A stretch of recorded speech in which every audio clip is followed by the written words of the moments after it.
Hello and welcome everyone to the ISCA.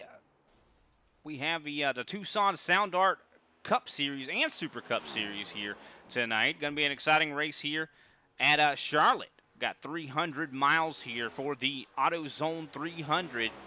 Going to be an interesting race, I do believe. Man, we've already seen one on Thursday. I'm, of course, joined in the booth by Mr. Big Al. Of course, I'm Brian Britt. How are you, Big Al? Doing pretty good, Brian. Definitely excited about this race we got here at Charlotte. Looks like got about 15 cars here. I think it's going to be a barn burner. I do believe it will be. I mean, and we saw how long that race was on Thursday, and had a lot of drama. Do you think we're going to see something similar tonight? In this 200 lap race? Absolutely, absolutely. You could actually set your watch by it. You can count on drama. That's what I think is going to happen. Well, we'll definitely have to wait and see how that all turns out. Of course, everyone out there in practice right now, only just a couple seconds until qualifying begins. Of course, going to be an interesting one. Chris Rivera right now, fastest in practice. Jose Acosta, I've been noticing him doing a ton of practice himself out there. But let's look a little bit at the race facts here for tonight. This is, of course, the Tucson Sound Art Saturday Cup and Super Cup Series for the AutoZone 300 at Charlotte. 200 laps, as I mentioned before. Stages at 30, 60, 120, and 200. So that's another interesting thing that kind of makes these races unique, is they do have 4 stages. There are 7 sets of tires going to be in the pits for these guys. Fuel window going to be 49 laps, Big Al.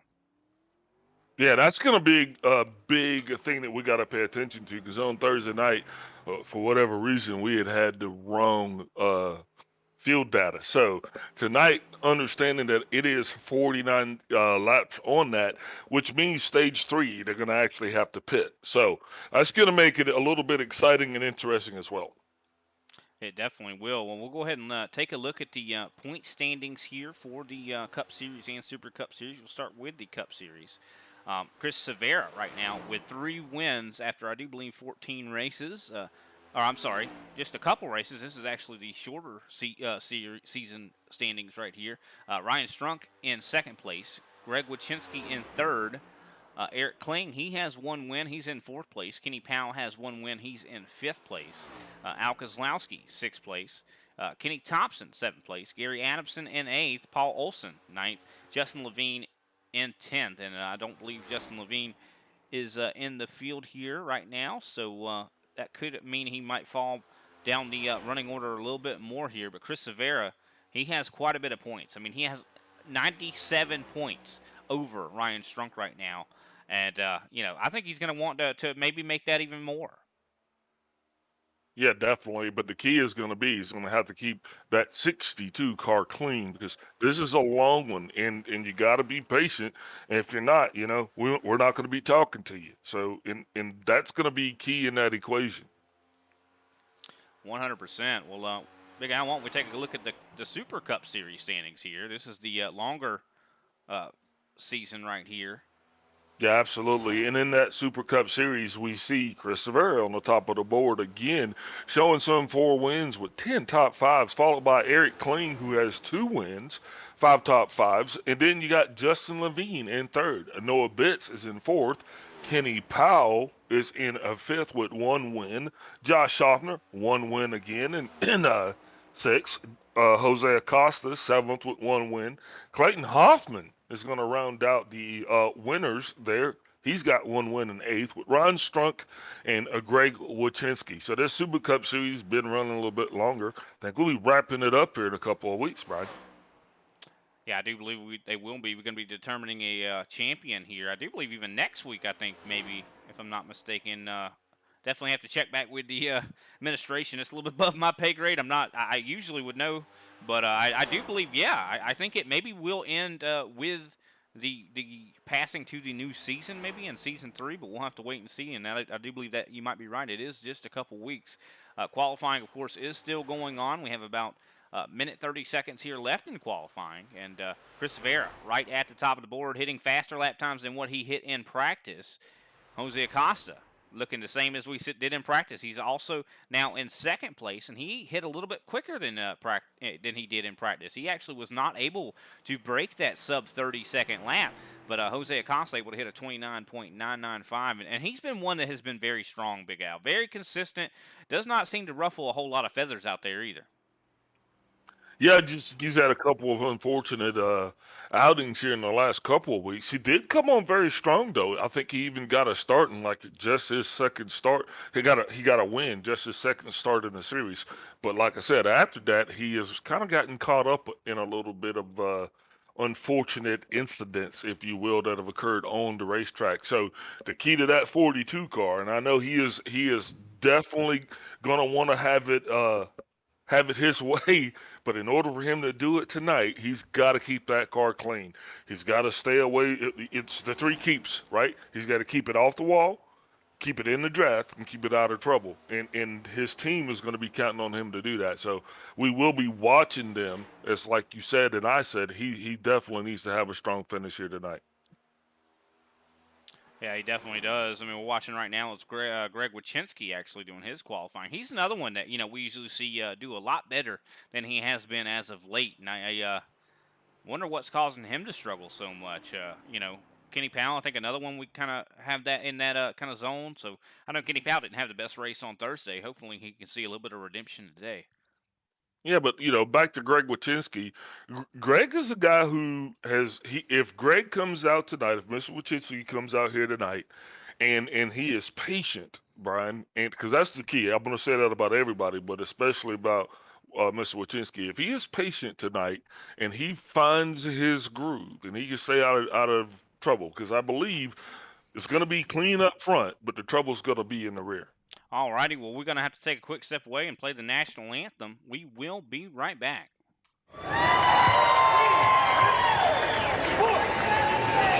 Oh, say, can you see by the dawn's early light what so proudly we hailed at the twilight's last gleaming, whose broad stripes and bright stars through the perilous fight o'er the ramparts we watched were so gallantly streaming, and the rockets' red glare, the bombs bursting in air, gave proof through the night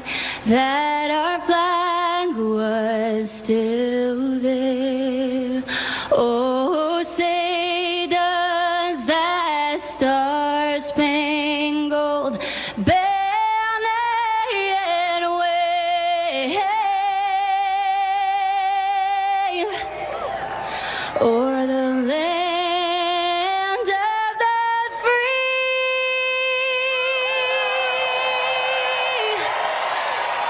and the home of the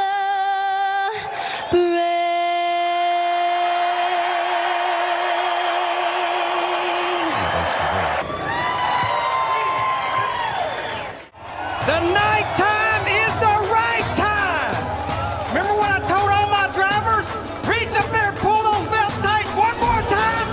Drivers, start your engines!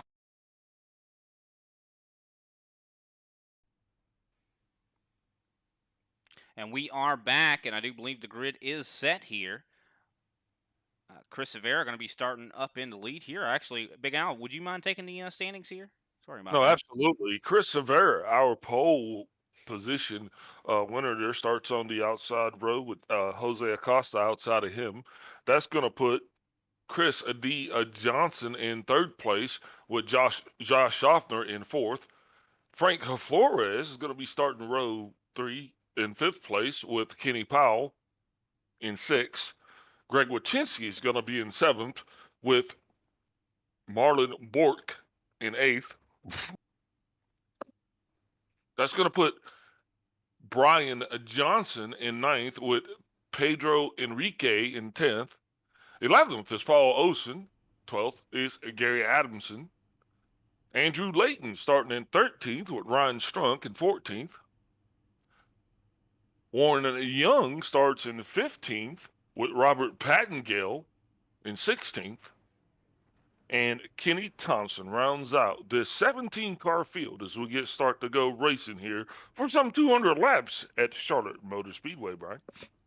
Yeah, definitely going to be a good race for sure, as these guys are still all gridded up, and it looks like they do have the ability to shift gears now. Of course, they got the call to start their engines. Got to give a big shout out to Tucson Sound Art for being the title sponsor for this series, and also a big shout out to AutoZone for coming on board here for the AutoZone 300. This is going to be a good one here, as they are rolling off the grid. Of course, the pace car lights are out, so we should be able to get racing right away here. Any predictions you might have, Big Al? Okay, I'm going to go and I'm going to make a bold prediction. That bold prediction is going to be that Josh Schaffner is going to start from pit road. Well, that is definitely very bold, and it looks like you might actually be right there. He is starting from pit road, was slated to start in 4th place. Hopefully everything's okay in the Josh Schaffner household.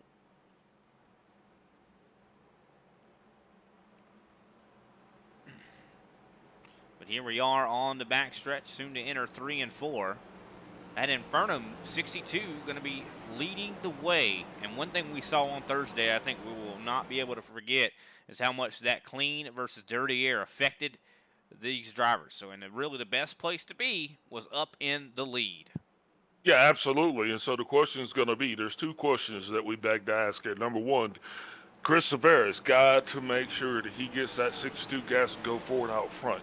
Number 2, Jose Acosta has got to play spoiler to that if he wants any shot here. We are getting ready to go green flag racing, Brian. And the green flag is out in the air. Chris Severa wasting no time to get going. Side by side right now for 2nd place. And the third thing is just how racy are these guys going to be before these cars get warmed up. Cold tires, if anything's going to cause caution, it's going to be this. The driver should be right now trying to just get in line or just kind of settle down, let these cars line up. As Chris Severa leads us through, he has Chris D. Johnson on his rearview mirror. And Kenny Powell just making the pass on Jose Acosta, making his way up into the top 5 and now into the top 3.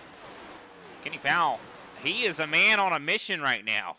But look at Jose trying to get back underneath them. That's one thing about this track. I mean, I think in the trucks we see that, the bottom lane is really the preferred groove.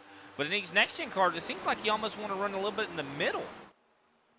Yeah, and if you're dialed in and your car is handling, and it looks like Chris Severa is actually having his hands full right now, is these cars are really squirrely, especially within the first 4 laps. But, the biggest thing is once you get these cars dialed in, they are awesome and fun to drive, Brian, because they're super fast and really grippy. Now, when that grip goes away, then you're just along for the ride.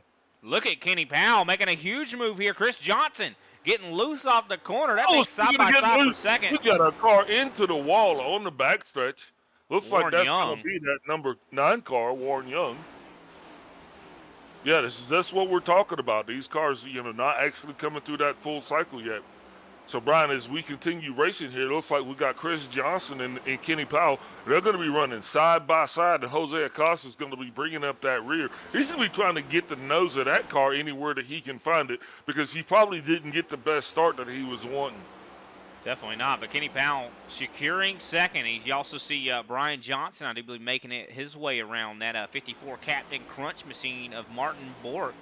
Kind of a new addition here. Glad to see him out on the racetrack. I mean, a couple new additions. I don't remember seeing Pedro Enrique. Am I wrong about that?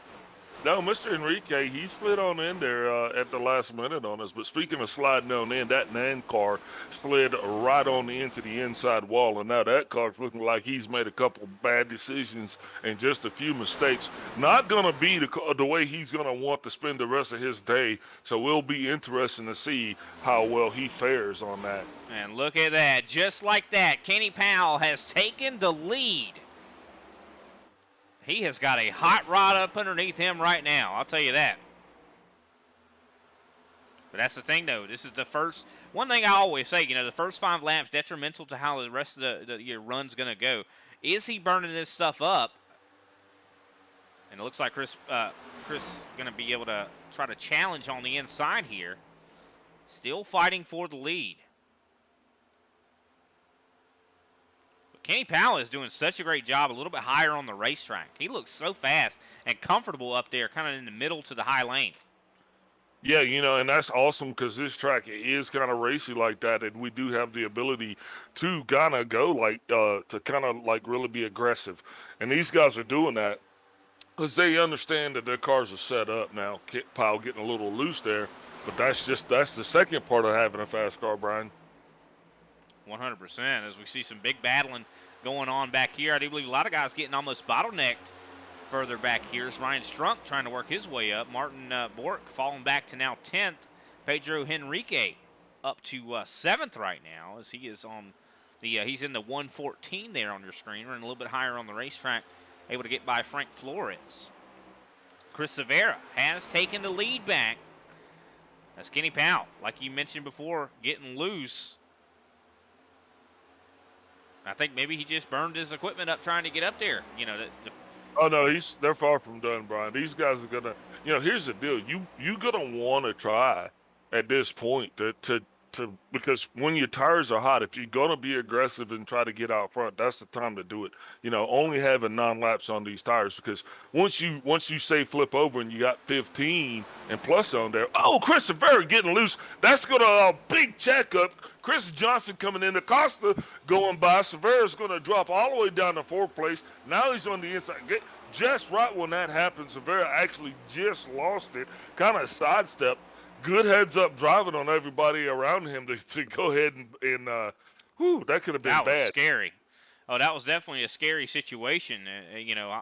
I wasn't even paying, it wasn't even really, I saw kind of what happened, but I mean, man, it was just so much going on. I was kind of looking at Kenny Powell's lap times there, but man, Chris Severa falling back to 4th place now going to be under fire from Greg Wychinski. He was one that we also talked about, Greg Wychinski needing a good finish here. He has been having, not having the momentum, but he's been doing good here tonight. He's right now in the top 5, but he's starting to be pressured a little bit here by Brian Johnson. Yeah, and Brian, don't forget too, it is still early. This racetrack is going to go through 3 different stages here as we go through. First, you got the green flag stage. That's where we're right now. The sun is shining bright, everything is good. But then it's the transitioning stage that's going to happen, and then we're going to be racing at night. So these loose cars aren't going to tighten up. No, you're right. Definitely going to be changing the handling for these cars. It's going to get a lot more racy as we get closer to the end. And a lot of these guys are probably going to be wanting to make some adjustments to counter, some of those things. We'll have to wait and see. So, I mean, you don't know. You see a car that's really performing well right now. Could it not be the same once we get later in this event? I think you're I think you're right. As Chris Johnson now underneath Kenny Powell trying to challenge for the lead. Absolutely. Chris D. Johnson in that 48 gas and go forward now.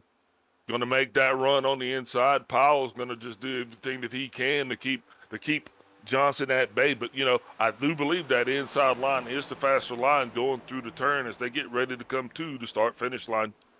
I think Kenny Powell's just been doing such a good job defending up there on that higher side, though. I mean, you see on these straightaways, he just starts to pull a little bit further ahead. But I think this might be it here. Chris Johnson's going to get probably a good run through this corner. But look at Powell right up against the wall, man. He is running the Larson line, and it's working for him. Yeah, one thing I said, though, well, 3 things. Keep it off the wall in the draft and out of trouble. So, yeah, he is up there high on that wall. And Johnson, look at how much Johnson drives down on the inside, though, in order to try to make that turn. As he's going to pass, and he is going to look like he's going to continue to do that. Now, Jose Acosta on the inside of Powell as well. And once again, Kenny Powell going right up to the wall, but Chris Johnson able to make that happen there. Good job taking that lead, but Jose Acosta, yeah, I think he might have a little bit of harder time than Chris Johnson did. I mean, I think why Chris was able to pass there, I think maybe Kenny Powell slipped up, and that's one thing about running the higher side. There is a lot less room for error.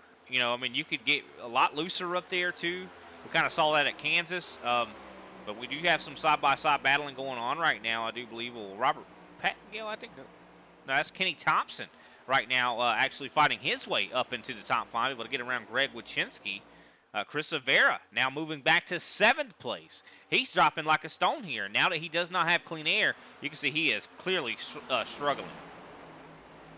Well, yeah, and that also, he might be just trying to line up his next strategy. But for anybody that's interested, we have a classic battle up front being led by a Ford, followed by a Toyota, chased by a Chevy. So if anybody wants to know about those manufacturers right there, that competition is alive and well, as Jose Acosta is still trying to drive that Chevy on the inside of Powell, but Powell's car is handling very well through the turns, and he is running that high line early, which means that if he controls that high line as this thing goes later on, he might have a slight advantage. But right now, Christy Johnson making his lead slightly bigger.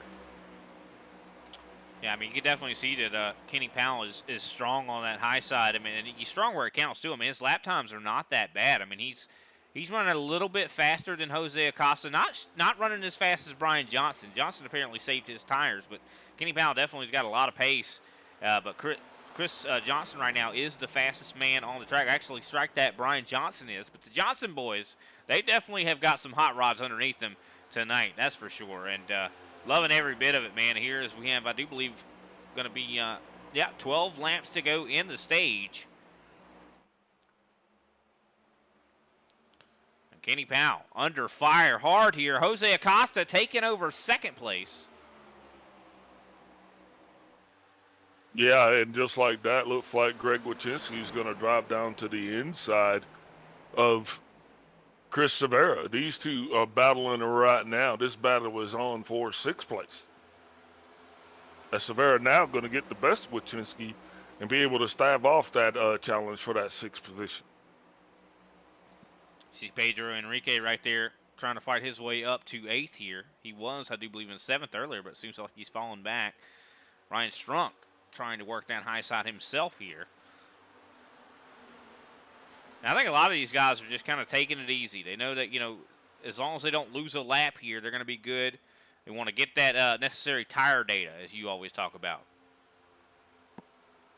Well, yeah, absolutely. You got to take advantage of any kind of calculations you can get that are going to give you an advantage as this thing goes on, because right now we know it's 49 laps, but can anybody, are you going to be able to truly make it that 49, because Chris Johnson's in the lead, so his fuel data is going to be a little bit different than, say, Greg Wachinski, who's been in the mid of the pack. And speaking of Greg Wachinski, looks like Ryan Strunk is going to go ahead and get that 77 car on the inside of him and take 7th place. That he did. Ryan Strunk looking really strong here so far tonight. As he's running a little bit in the middle groove there. Wachinski trying to get up underneath him to try to get that position back. This is one of those tracks, you really, a lot of times you might sail it in there a little deeper than you probably should to make that pass happen. You'll slide right up in front of someone. And it's really on them if they want to lift or not, because a lot of times when you do throw those slide job moves, that guy, you're kind of at his mercy in a lot of ways. Yeah, so right now, Wachinski's got Strunk on the outside, and he is definitely trying to stab him off by making him stay up there. But right behind him, you got that 114 of Enrique, and Pedro is trying to figure out what he wants to do, if he wants to go low or high. But I can tell you this, it looks like he's growing impatient. Brian. Look at how ill handling that race car is. The 114, all out of sorts. Chris Rivera loses it. He's down below the apron on the AstroTurf here. So something is majorly wrong with Chris Rivera's car. Luckily, no damage on that machine. But, man, you can see that he is not handling well. A lot of these guys are not handling well. I mean, could the conditions of this racetrack tonight be different than what we saw, on Thursday? Well, a big thing is, too, Brian, we've been here all week. So now drivers have definitely a lot of time to collect data. So now, you're setting your car up, and I guarantee you most of these guys are setting their cars up for the long run. Speaking of the long run, looks like Christy Johnson now is going to roll down, and he is being challenged by Kenny Powell for the lead. Johnson tries to make that 48 car wide, but No, I'm sorry, I'm looking at the wrong car, the 4 car. Brian Johnson, not Chris Johnson. Brian Johnson is actually being attacked by Kenny Powell. Kenny Powell's got Kenny Thompson right in his back rearview mirror too, Brian. So these guys are actually battling it all out here for these for looks like 3rd place. No, they definitely are battling hard. But I think what I said earlier might have been correct about Kenny Powell. He was burning that equipment up. I really do think. I mean, that top side was really quick and very successful for him, but I feel like it burns the tires up a little bit more, and that's why we're seeing him fall back from, whenever he was up there kind of like in the top 2. Now Kenny Thompson going to push him into the 5th place position. Brian Johnson looking really quick right now as he's actually faster than everyone in front of him. Does he have enough time to get up there to Jose Acosta? I do not believe he does. But, man, he's got a good long-run machine, and that's what you're going to need, especially when it comes to Stage 3 and that final stage. Wouldn't you say, Big Al? Yeah, absolutely. And speaking of the stages, looks like as our race leader, Chris Johnson, comes around right now, that is going to mean that we are 2 laps remaining in this stage, which means pit road is closed. So, wow, what an exciting first stage. We still got 2 laps to go before we can actually call it done and in the books. But just look at the lead that Chris Johnson has, and that Brian Johnson was actually able to put over on to Kenny Thompson and Kenny Powell. 100% here. As Chris Johnson now, like you said, 2 laps to go here. And then we'll see that yellow flag come out. We'll get to see these guys, go over the tire data, make those necessary adjustments. Definitely very important here. We've seen a lot of cars not handling well, but I think that as this race goes on, that's ample opportunity. There's ample opportunity for these guys to make those necessary adjustments, get those cars handling a little bit better to where, you can kind of keep up with the racetrack. All the time you've maybe been putting it in at practice wasn't the same as what they're dealing with right now, I do believe, and they're having to make those adjustments. I am glad I'm up here in the booth, though, Big Al, because I have no clue what to do. Well, I'm going to tell you what, for the 2 cars that probably this into this stage couldn't come quick enough, that's going to be that 54 car of Martin Bork, because that Captain Crunch car did just that. Looks like he just been battered and views on the right side, and then his cousin behind him in the number 9 car, he's battered and views on the left side. So these 2 guys definitely wanting to come down and get some TLC on those 2 rides, and thank goodness for them that they both stayed on the lead lap. Josh Schaffner, though, however, did actually withdraw from the contest. Oh, man. So something must have happened there for him. Hopefully everything is okay. Yellow flag is out. Chris Johnson, your Stage 1 winner. Jose Acosta going to finish in 2nd place. 3rd place, Brian Johnson. 4th place, Kenny Thompson. 5th place, Kenny Powell. 6th place, Ryan Strunk. 7th place, Greg Wachinski. 8th place, Pedro Enrique. 9th place, Andrew Layton. 10th place, Chris Severa. And man, what a stage that was. I mean, that was exciting. I was on the edge of my seat even for just a stage. I can't imagine what the rest of this race is going to look like. And glad to see we got everybody still on the lead lap. I'm sure everyone's going to be coming down to get themselves a fresh set of tires. Could we see some interesting pit calls, though, Big Al? I think that's one of the stories that we got from Thursday. We saw some crazy pit calls. Way too early right now in the game for that. I think right now you come down on pit road, it's way too early to risk anything. I think you want to get on pit road, get 4 tires, get your fuel, get any damage repaired that you got, and then just try to get back out there as fast as you can. But speaking of which, why don't we take a step away and get a word from our sponsors. Your car is everything. Your taxi, your moving van, your baby. And for over 30 years, AutoZone has had the parts you can count on to keep it going. But parts are just part of what we do.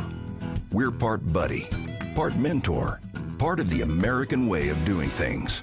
So whether you're Mr. DIY or a master mechanic, AutoZone has your back. Parts are just part of what we do. Get in the zone. AutoZone.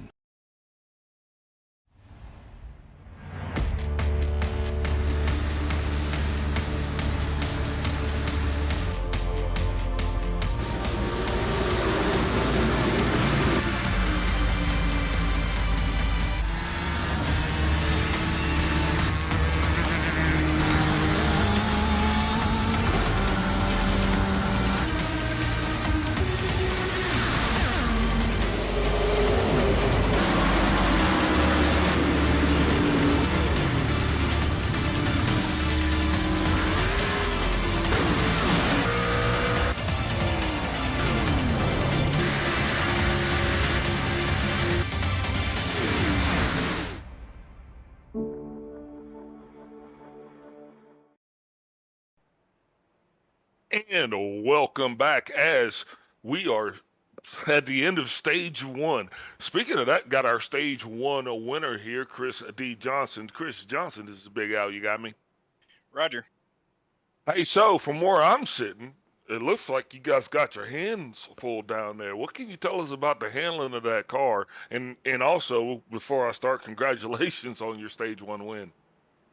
Well, you got to pay attention to the tires and what the car's doing. The car will snap on you without a hiccup. So you really need to take care of your equipment. You know, the first 15, 20 laps, then you can get into it. But so far, it's a good car. It's doing everything I asked it to do.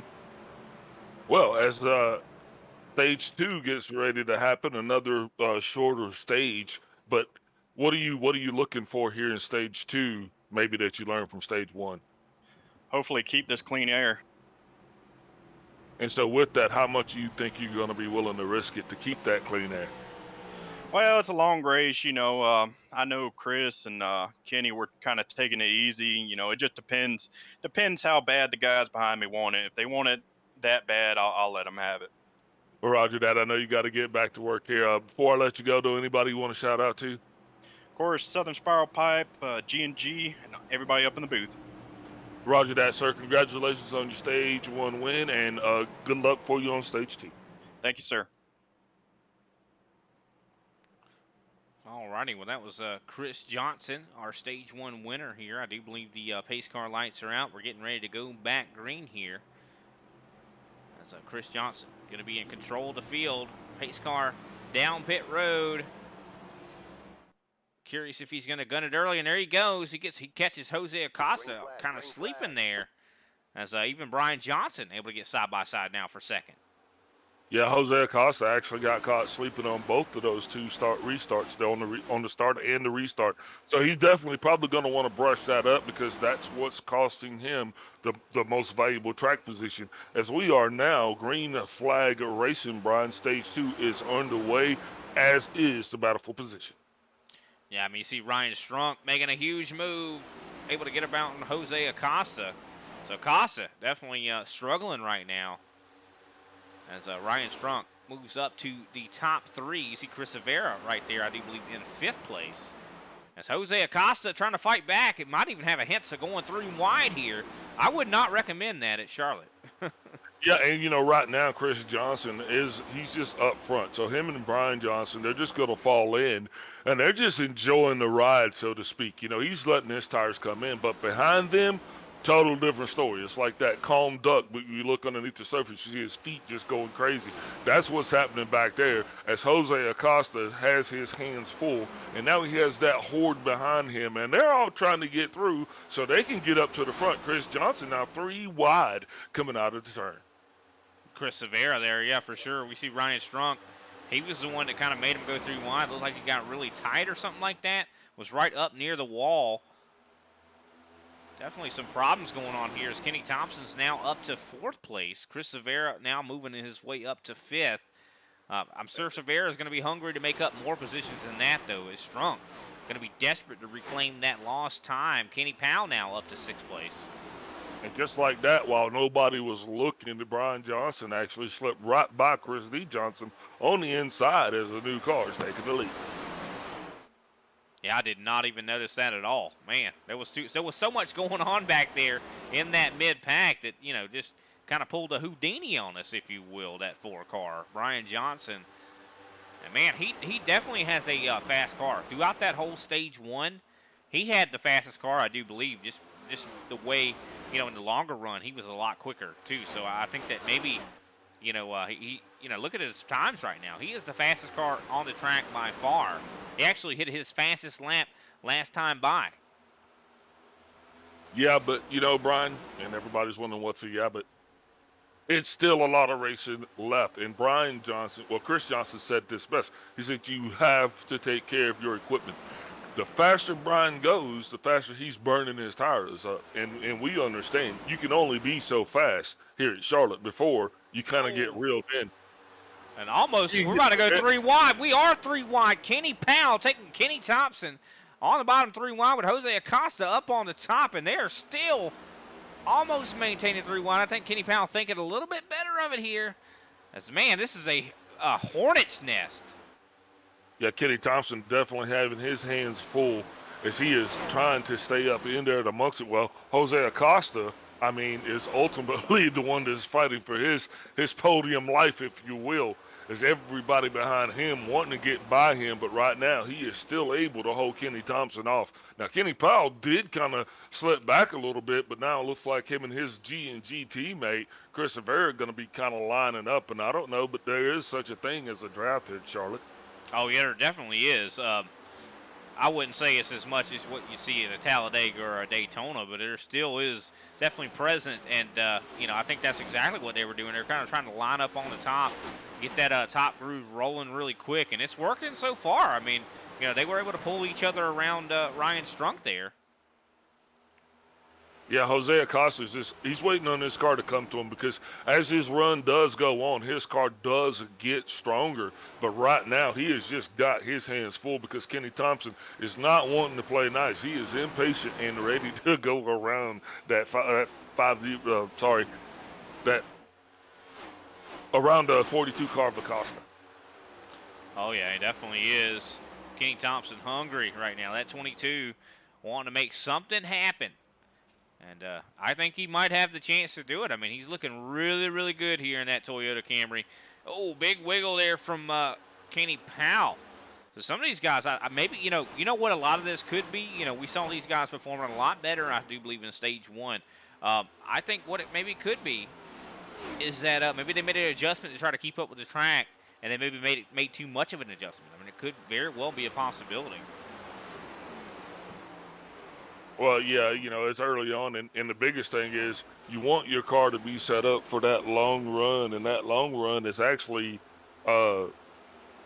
it's between this stage, isn't it? Well, this stage is 30 to 60, so that's right. That long run is going to be in that third stage. So right now, should be more the same that you had from the first stage because the track conditions really haven't changed that much. Chris Rivera has made his way around Kenny Powell, taking over the 5th position. Kenny Powell, of course, going to try to fight to get that back, but Rivera now hounding Kenny Thompson. And a big fight going on right now here as these guys are racing hard. 15 laps to go in the stage. Yeah, Chris Rivera's car definitely not on a rail, not anything other. I mean, it looks like he's hydroplaning a lot of times. But, I mean, that is just a key indicator of just how fast a car can be because loose is fast, and these guys are definitely loving that, because this is a fun track to drive, Brian. I mean, you can let it hang out a little bit. Oh, wow, a little bit of contact there, I do believe, between Greg Wyszynski and Ryan Strunk as they are fighting right now for 7th place. Yeah, not sure when it happened, but that 28 car, Frank Flores, made some significant contact with the wall. Now, that's going to put him a little bit of a risk to be going a lap down because, eventually he is going to have those leaders right there in his rearview mirror. You see Chris Rivera trying to make a pass here on Kenny Thompson side by side, but Chris Rivera getting incredibly loose on the bottom. And that is going to allow Kenny Thompson to hold on to that 4th position, and now Kenny Powell has even made it around Chris Rivera. This is a no-holds-barred race right now. I'm telling you right now. These guys are fighting tooth and nail, willing to risk it for the biscuit, if you will, Big Al. Yeah, and the cool thing is, Brian, as long as we've gone into this competition and we've only got 2 drivers that are not on the lead lap, as Chris Rivera now going to be driving that 62 Inferno to the inside of Kenny Powell. Kenny Powell will be trying to set him up for a crossover, but he might have to wait a little bit as Ryan Strunk's now going to be coming down on the inside of him, bringing that Chevrolet just one step closer to that 7th place position. Yeah, Ryan Strunk definitely been showing a lot of pace here. He even has a little bit of right front damage still. Looking like that car is looking pretty strong, though, as Greg Wyszynski going to try to follow him through on Kenny Powell. So I don't think there's any love lost between these teammates here, or not a lot of love, I should say, between some of these teammates here. As Chris Rivera, Kenny Powell and Greg Wyszynski been willing to definitely take advantage of one another here. Well, I mean, it is a race, Brian. We're not out here to actually, just because we're on the same team, just doesn't mean I'm gonna roll over and play dead for you.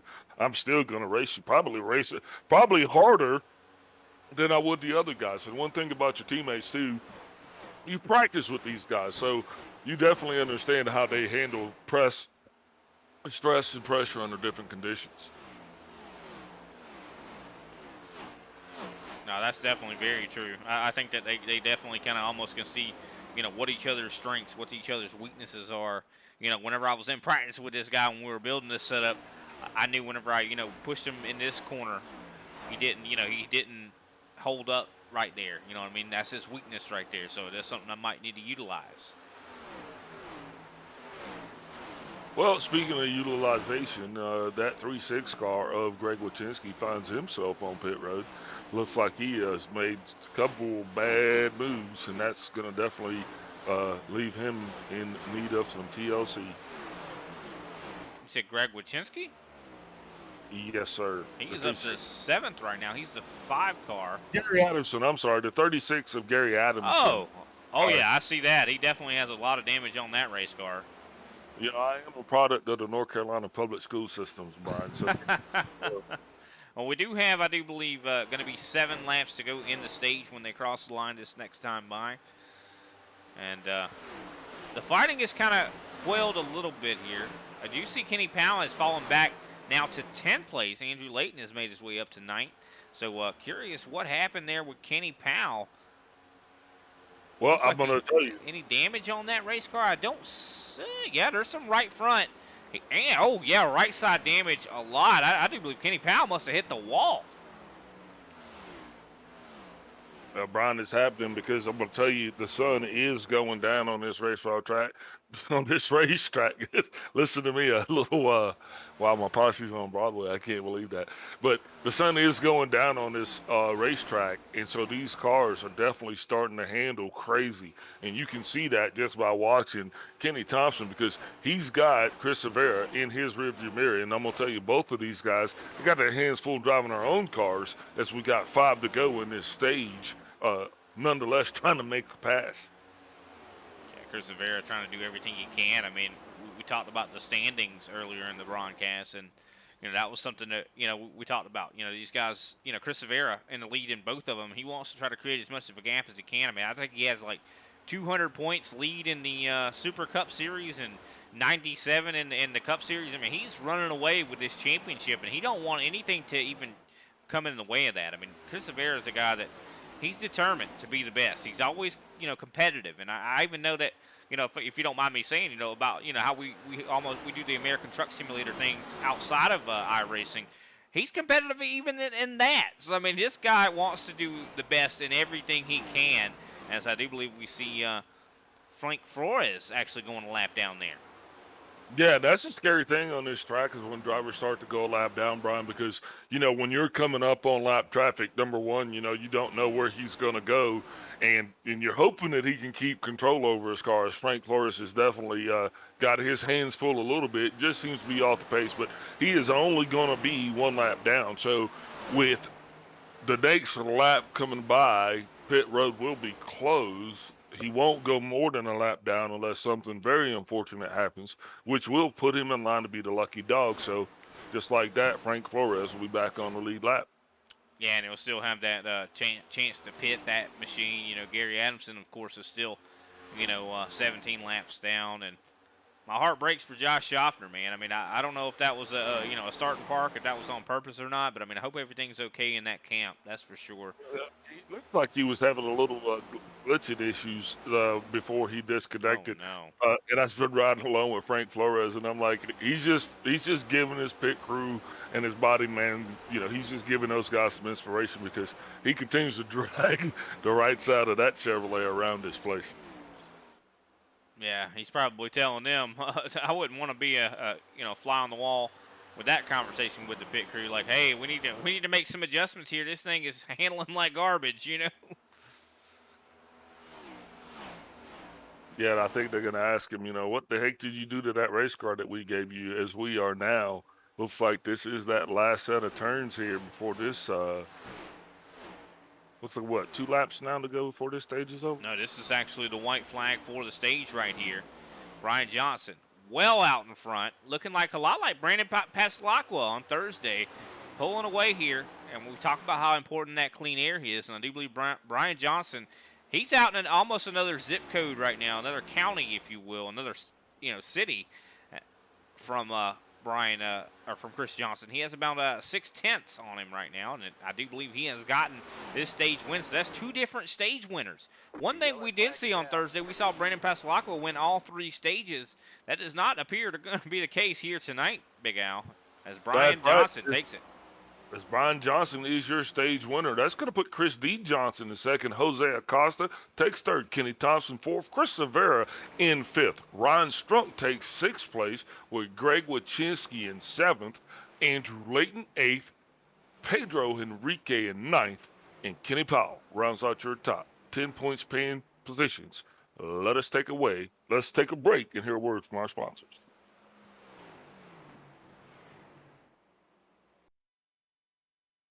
Butt Kicker. Feel what you've been missing.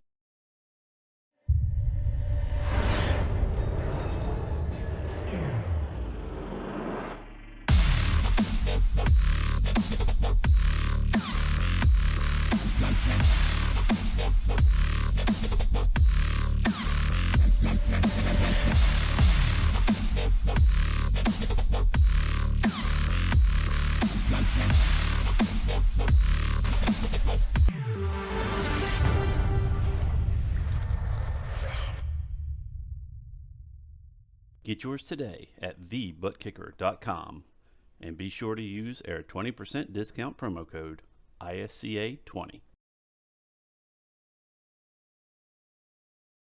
There are moments that surprise and delight the mind and the senses.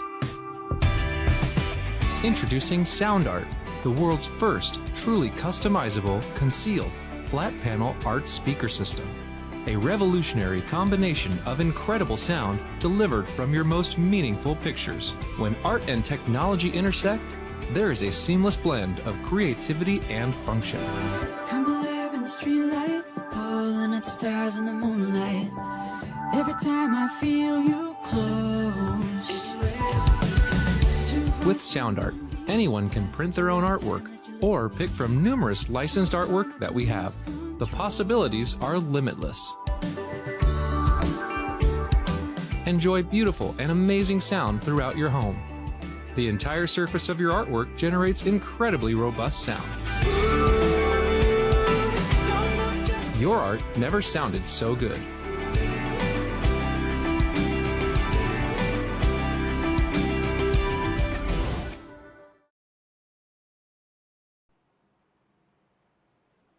And we are back, and I do believe we are joined in the booth by Brian Johnson, if I'm not mistaken. Is that right, Big Al? Yep, Brian Johnson is in the booth with us.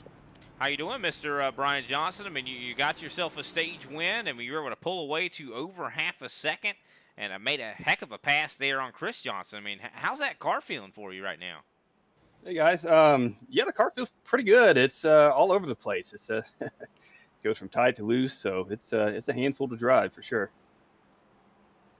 Well, it definitely doesn't look like it from what you're able to do. I mean, you've been killing it out there. Been one of the fastest cars on the track almost the whole race. I mean, I think you're going to have a lot of good real estate here with being in the lead. Are you feeling like that's going to help you out a lot, that clean air?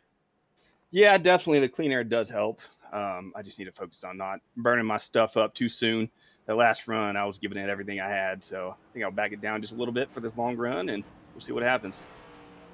All right, well, we look forward to seeing what you can do, man. Who can you shout out for us after your Stage 2 victory? Yeah, shout out to the guys over at G&G, Tucson SoundArt, Southern Spiral Pipe, and you guys for putting on the show. Well, we definitely appreciate your time, man, and we'll let you get back to it. Good luck. 10-4, thanks, guys. And that was Brian Johnson taking care, getting that win. So 2 Johnsons have gotten stage wins tonight. Do you reckon one of the Johnsons is going to win this race, Big Al? Too soon to tell. I mean, that's just the absolute truth. So I do believe that this story might be the story of Johnson, and Well, we'll wait to see what we'll be filling that proverbial blank in with. But, here we are. We're getting ready to double them up. Yeah, No, we're not getting ready to double them up. no, I do believe the pace car lights are getting ready to go out right now. Yep, they are out. So we are going to be side by side, 1 lap to go here. As I do believe we just saw someone get their lap back. I think that was actually Gary Adamson getting that lap back. So good for him, sticking with it. He's 20 laps down right now. But, I mean, this is a 200-lap race, Big Al. I mean, there's a lot of chances he might be able to get, some more laps back, and you never know what attrition will bring here, especially considering, as even Brian Johnson mentioned in his interview, this is going to be, 60 to 120. So that's a 60-lap run here. Actually, I think it's going to more like be 55 here once we go green. But still, I mean, that's the longest run we've probably seen. But then again, just like in Thursday, 49 laps on fuel could actually even be a shorter run when you think about it if these guys try to split it in half.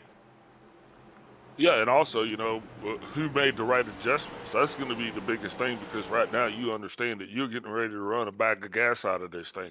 No matter how you look at it, if we don't have a caution, you got to be prepared to run a full tank of gas out of this. And we even saw Thursday night where one guy that actually stayed out, all he did was pit for fuel. So, pace cars are down on the pit road. Brian Johnson now is our new leader, and he's wasting no time to get this thing running. Brian, he is going to try to go ahead and get out front and stay out front. I guess he found out the benefit of that good, clean air.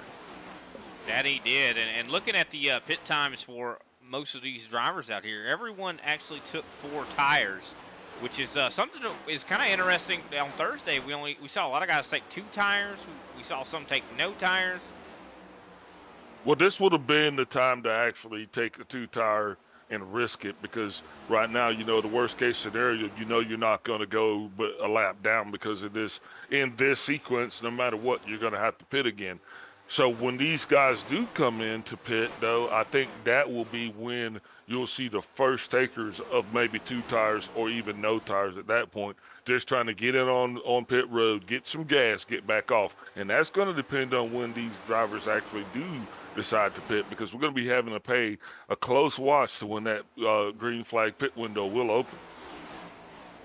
Let's see right here, Ryan Strunk has managed to make a pass on Jose Acosta. Acosta now on the inside trying to make that pass back.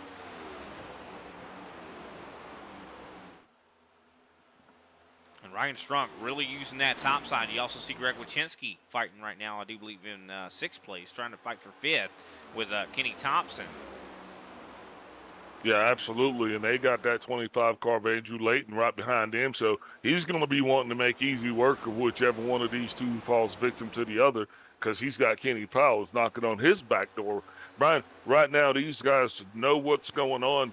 I think this is going to be the longest run that they have in the car tonight. So with running this thing out potentially for its full for 49 laps, some of these cars are going to get a little bit loose. Oh, I definitely think so, but I don't know if everyone is going to try to run it out like that. I mean, we could see someone just take fuel only, like you said, but I think everyone's going to end up having to make a stop. And if they are some takers that do not take tires, yeah, they are definitely going to have a lot of problems, and they're going to see the limit on what the abuse those tires can take, as we see Jose Acosta now trying to once again work his way around Ryan Strunk, but Strunk utilizing the top side. We've seen that top side be able to be successful. But it seems like it's easy to make mistakes up there, too, as Greg Wychinski has no clue where to go. Who does he go with? I think if I was Wychinski, I'd stay on the bottom and try to push that Jose Acosta across.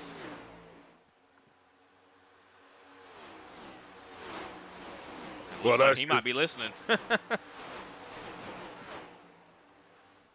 Yeah, I don't know. Me personally, I'd be trying to get as far away from that situation as possible, because, this is one of those situations where if something happens, you're not going to have a whole lot of time to make a decision, you know what I mean, or to even make a move. Oh, Greg Wychinski catching that apron there quite a bit. And he's going to lose a position because of it. He had worked his way by Ryan Strunk, got that apron, and that caused him to lose actually 2 positions here, as Kenny Thompson's going to work his way around on the top side. Can Wachinski respond here? You also see Andrew Layton and Kenny Powell right now side by side.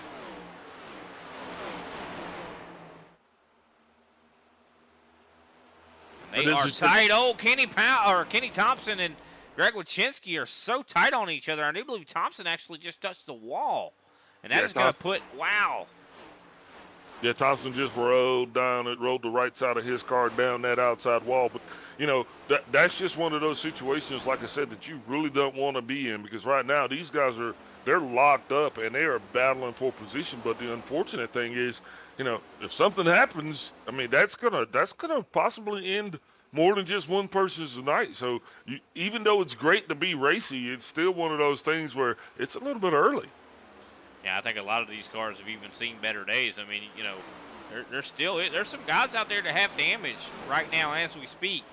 And, you know, early to have that damage, you know, that could affect you towards the end of this race. But it does not seem like it's stopping a lot of these guys. But, man, I tell you what, though, I think Brian Johnson and Chris Johnson have been just having a time up there by themselves. They haven't had any kind of trouble at all, it doesn't seem like, as Brian Johnson right now has 4/10 on Chris. Acosta, of course, is now actually 1 second back there from those guys up there in the top 2. Ryan Strunk is, I do believe, only 2/10, so quite close when it comes to 3rd, 4th, and 5th. Yep, and that's exactly what happened, because those two got in line and did just fine, and they took off, and they were rolling. And then right behind them, everybody else has been battling for position, and that's exactly what you're going to happen. So, you know, now they get to be out front a little bit, enjoy a little bit of a draft lead, if you will, and not actually have to pay any taxes. So that's a pretty good position to be in, because once we get ready to start pitting, and what we did see on Thursday night, Brian, was when it came time to pit, a lot of guys were all pitting at the same time. And so that's going to be interesting to see if guys are going to go in together, or if guys are going to stay out a little bit later. You know, I'm just sitting back here watching right now, just kind of doing loose math. You know, my Carolina math, I call it. I'll tell you someone who's really, really, really struggling right now. Chris Severa back here in 13th position. I don't see a ton of damage on that machine, but Paul Olson has managed to make that pass on him, and he is now up to 12th. Chris Severa right now 13th place. Martin Bork right now in 14th, so that's some of the back there. Chris Severa was our pole sitters, and we always find it surprising when he's falling back outside of the top 10. Yep, you know, so that makes me wonder what's going on. How is this? It's got to be something. Maybe he's got it set up for the long haul. Yeah, I don't know though. I mean, track position has seemed pretty important. We'll have to wait and see how that works out for him. I mean, maybe he does have some damage, which it's just kind of hard to see it. But the racing still is commencing right now, and going to be going on to lap 79 here next time by. And, of course, the next stage is going to be on lap 120. So these guys still have quite a while to go here. And a lot of guys are probably going to get some very important tire data, especially considering this stop, the one after this stop, for the final stage. That is going to be the most probably important stop of the race. You know, getting those final adjustments in, because you're not going to, you know, under green flag pit stops, when it comes to that final run, I don't believe you're going to really have have that ability to focus on something like that when you're having to wrangle this car around this racetrack. It definitely seems like it's not easy. It's something that definitely requires some focus.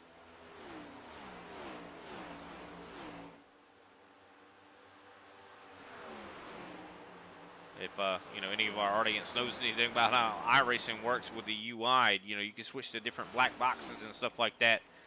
But that kind of obstructs your screen a little bit. It also, you know, takes your attention away from driving, which can slow you down and can cause issues. So that's why I say that the pit stop, you know, when stage 3 concludes, is going to be probably the most important pit stop when it comes to adjustments, considering, you know, it's getting darker and darker. The transitional period is now.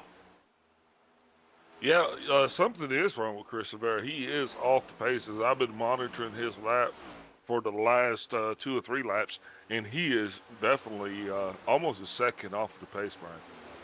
Kenny Thompson, we saw him, I do believe, hit the wall earlier. Now Robert Pattengale has made the pass on him up to 10th. Pattengale's one that we've seen him have some phenomenal finishes. You know, and it kind of surprises us because, you know, we don't realize that, you know, he's been growing and developing and getting better as these seasons have gone. I mean, definitely been seeing a lot of growth from that driver.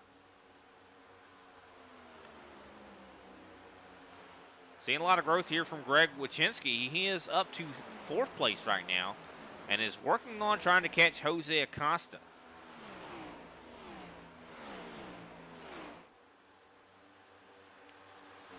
And guess what? The fastest man on the racetrack right now is Jose Acosta, 30.723 last time by.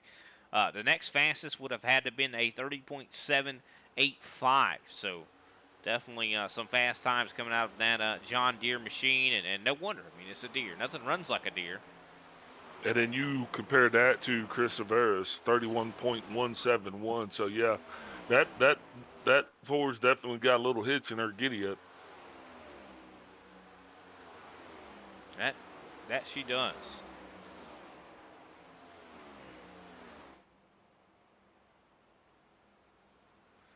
Brian Johnson turning some really quick laps right now. Also, he has about 6/10 on Chris Johnson right now.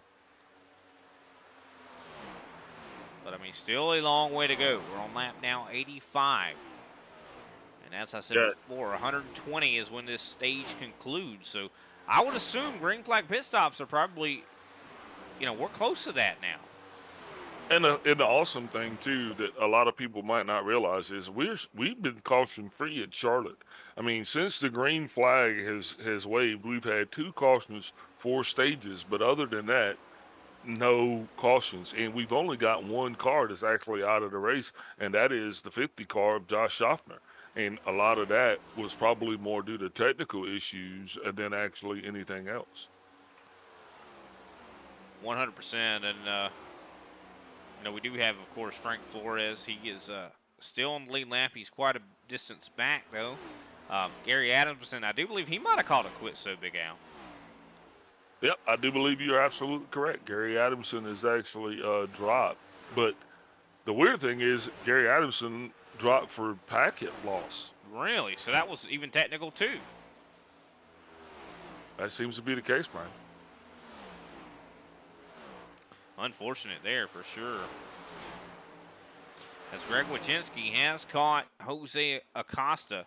Wychinski running a little bit quicker here. I'd say about 400ths faster right now than Jose Acosta. So not a lot faster, but enough that he is probably going to catch him. But one thing about it that we always have to keep in mind, you know, especially in this next gen car, the way the clean versus dirty air works, you know, whenever you're, you know, the lack of downforce, whenever Greg Wychinski starts to get closer and closer to the back of Jose Acosta, he's going to start having some handling difficulties, and that could cause him to lose the momentum and kind of fall back.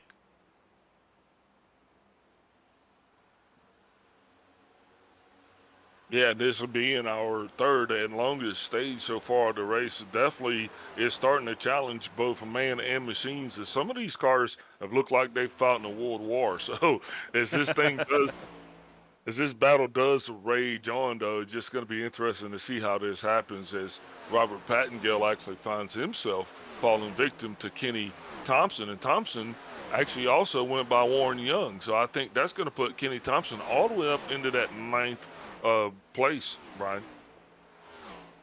Yeah, Thompson had, I think he's even had better speed than that before, but I mean, I think that brush with the wall definitely has hurt his handling, but at least he has, you know, kind of figured it out, getting used to how that car's handling and able to fight back up into 9th. Definitely great recovery for him.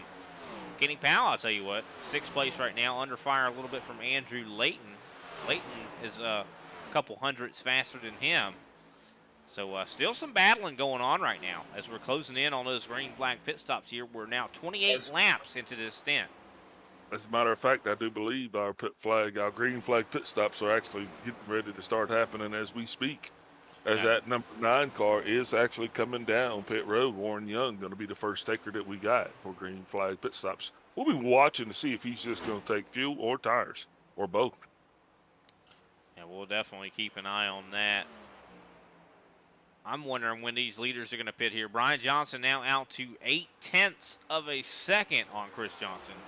He is driving away right now. Man, I almost feel a little bit more, even more anxious when I'm out there in the lead. Like, I mean, you know, if I was Brian Johnson right now, I'd find some way to mess up. You know what I mean? That's just me.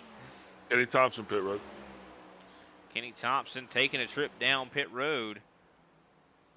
Wonder if he's going to stay a little bit longer to maybe get some of that damage repair. I know under green flag pit stops, you definitely do not want to do that. But yeah, I do believe that Young disconnected. Oh no! Wonder why he did that. Well, his car was beat up kind of on both sides. So, you know, I guess when he got the bill, he probably just wasn't in favor. Yeah, he just was like, I'm not, nah, don't fix it. I'm not paying this bill. Kenny Thompson's, he spent quite a bit of time on pit road as also. Now that 5-car, Greg Wachinski, is going to be coming down pit road. I think Kenny Thompson might have took a little bit of damage off that machine. Well, yeah, absolutely, Brian. He had actually made a couple bad decisions early on in that car as well. Yeah. Definitely was a fast machine, but, you know, you hit that wall enough times, it definitely can hurt the handling. Yeah, very, very few unscathed vehicles out there on that racetrack. You know, a lot of these guys, their Here cars. comes Layton down pit road, along with, I do believe, Pedro Enrique. No, I'm sorry, Ryan Strunk. Greg Wachinski also has gone down pit road. So green flag pit stops have for sure kicked off, as we now, I do believe, have 25 laps to go.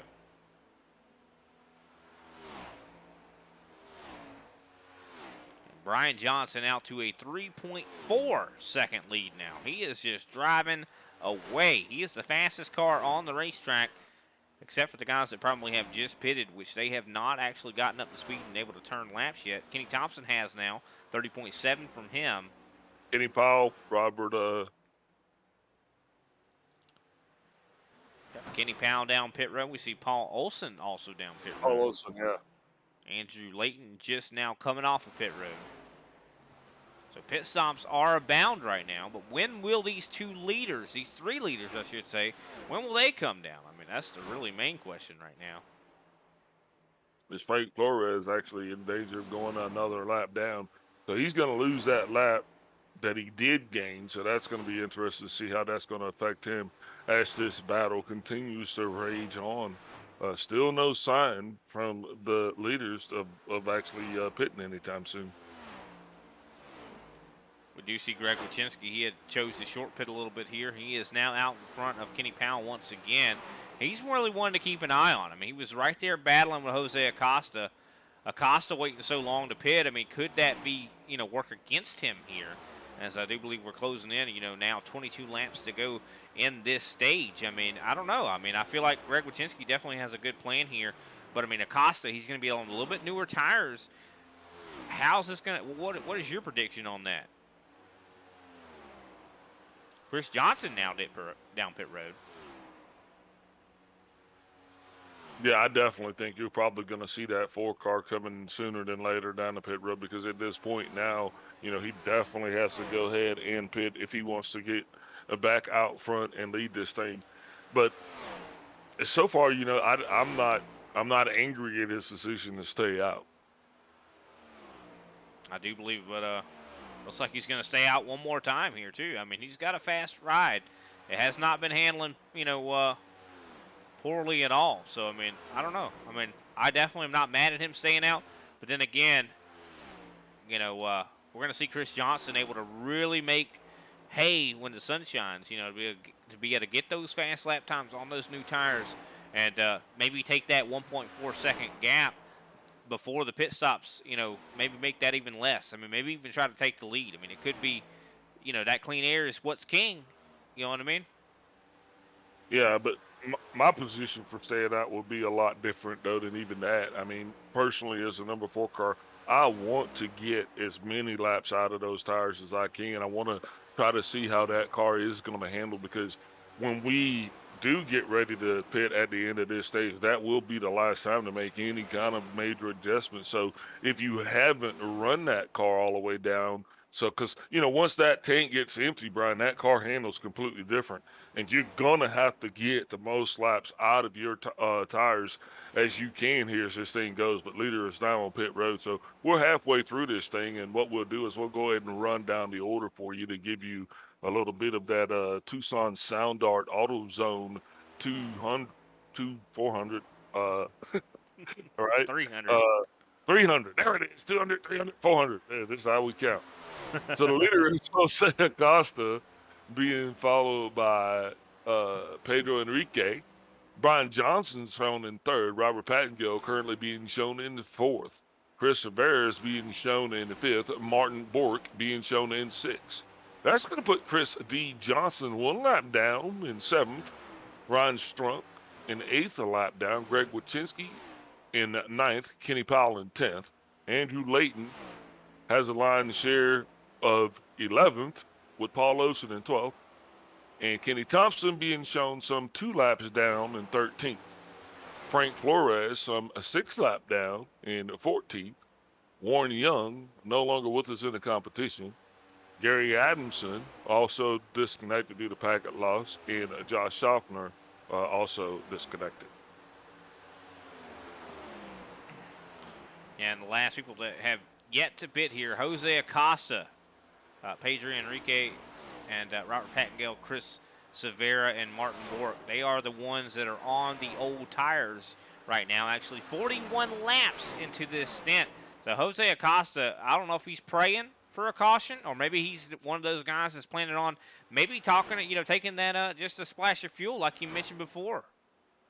I mean, but do you think I'm wrong, Brian? I mean, because inquiring minds want to know, is this something, where you think, like, would you stop for gas? I mean, I want to know how my car's going to kind of handle in the longest run possible. No, I definitely can get that. I mean, especially in prepping for the late, the last stage. No, I 100% get that. But, I mean, they are definitely getting close to the end of that fuel run. And I would assume, I mean, I would not be taking a set of tires here if I were them. I mean, if you're going to risk it, you might as well go in all in on it and just take fuel only and come back out and do what you can. I mean, we saw, that strategy on Thursday. It didn't really play out very well, but, I mean, could Jose Acosta make it work? I think a lot of times when it comes to something like that, it's all about execution, wouldn't you say? Yeah, absolutely. And we've had a myriad of pit strategies that have occurred on this last pit stop. We've had guys that just took fuel only, Robert Pattingill, Chris Severa. You're We've right. had guys that took left sides only, right sides only, Chris D. Johnson, So guys are actually out there mixing it up a little bit, doing different I didn't even things. notice that. I'm glad you said something. Man, that's interesting there. I mean, Robert Pattingill and Chris Severa, both only spending 4.6 seconds in the box there. That's interesting to see. And also, like you said, Chris D. Johnson taking 2 tires. Wow. Right there. Oh, wow. What happened? I gotta get the car Ryan number. Strunk, I do believe. Yeah, it looks like he just kind of lost it, tried to correct it, and then ended up eating the barrels there to the entrance of pit road. Oh, he's not on the racetrack anymore then, is it Frank Flores? We're going to take a look back and see if we can't catch what just happened. Yeah, and then just what car like was that. it? You're not sure what car it was, Big Al? I'm not sure what car it was. Oh, well, I guess we're not going to be able to see it then because I don't. And But Chris dang, Johnson, that is scary. That's terrible. We definitely need to know who that was.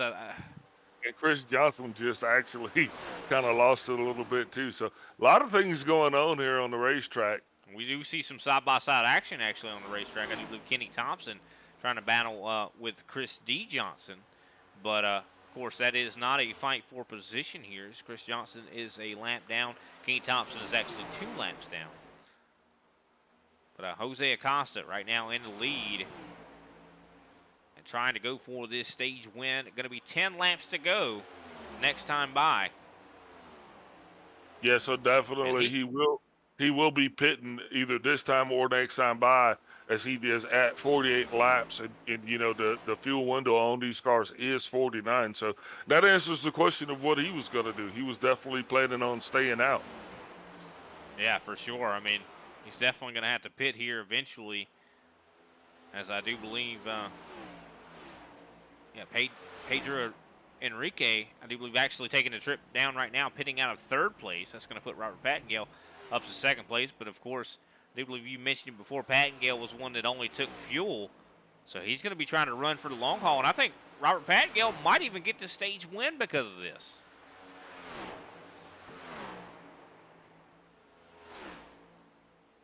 Yeah, I think you're right. That would have been Frank Flores that actually did run into the wall there. Not sure what that's about. Unfortunately, there's Robert Pattengale takes the lead. Jose Acosta now taking a trip down pit road, and I would assume this is going to be definitely fuel only. So he's only going to spend a little bit of time. He took I think he's taking 2 tires here. Yep, Jose Acosta actually taking a 4-tire stop. So maybe he's planning on not pitting for the final stage. That is kind of an interesting call there. Oh, here comes Robert Pattengale down pit road. Well, apparently he didn't actually pit and take fuel only. Maybe the fuel only stop was on the last pit stop before that. Chris Severa, now your leader.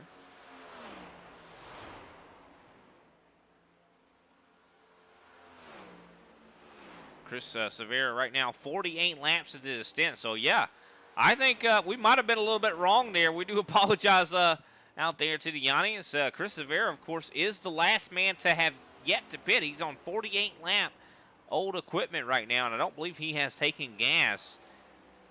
So I don't know what he's doing. I think he might have been maybe trying to save this whole time. I don't know.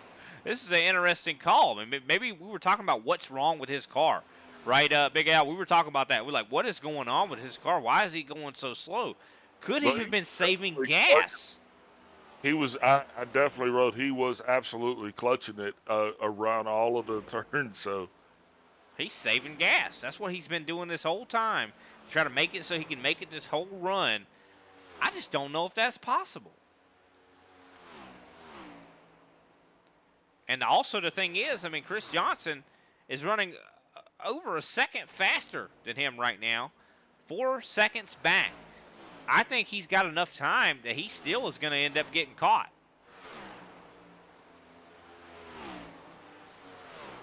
Wouldn't you say? I mean, that is, man, what a situation. I'll tell you what, you mentioned it before. Every one of these stages has been exciting. And I'll tell you what, this has been one that's exciting for a different reason, just with all the strategy calls.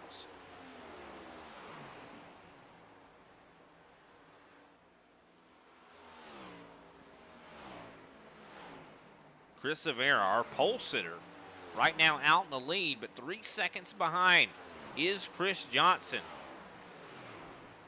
Chris Johnson running really quick right now. Is he going to be able to make it to him? Also, another fight that is going to probably end up maybe coming to fruition too is Brian Johnson, who pitted a little bit later than Chris Johnson, has newer tires than him. So there's going to be a big fight on our hands here, as Chris Johnson going to be trying to hold off Brian Johnson. But I don't know. I think Severa, he could get it here. I don't know. This is such an interesting race. I love the strategy calls from Chris Severa. I mean, such a bold move. And you know, I think Severa always leaves us guessing. Wouldn't you say, Big Al? yeah, absolutely. He's a student of the game, and like you said, you know, I did go back with him when he was off the pace, and he was actually clutching it. That's why I said that 62 car sounded like she had a little hitch in her giddy up. But like you're absolutely right, looks like that was all by design, as Pace Pit Road is closed now. Yeah, 2 laps to go here.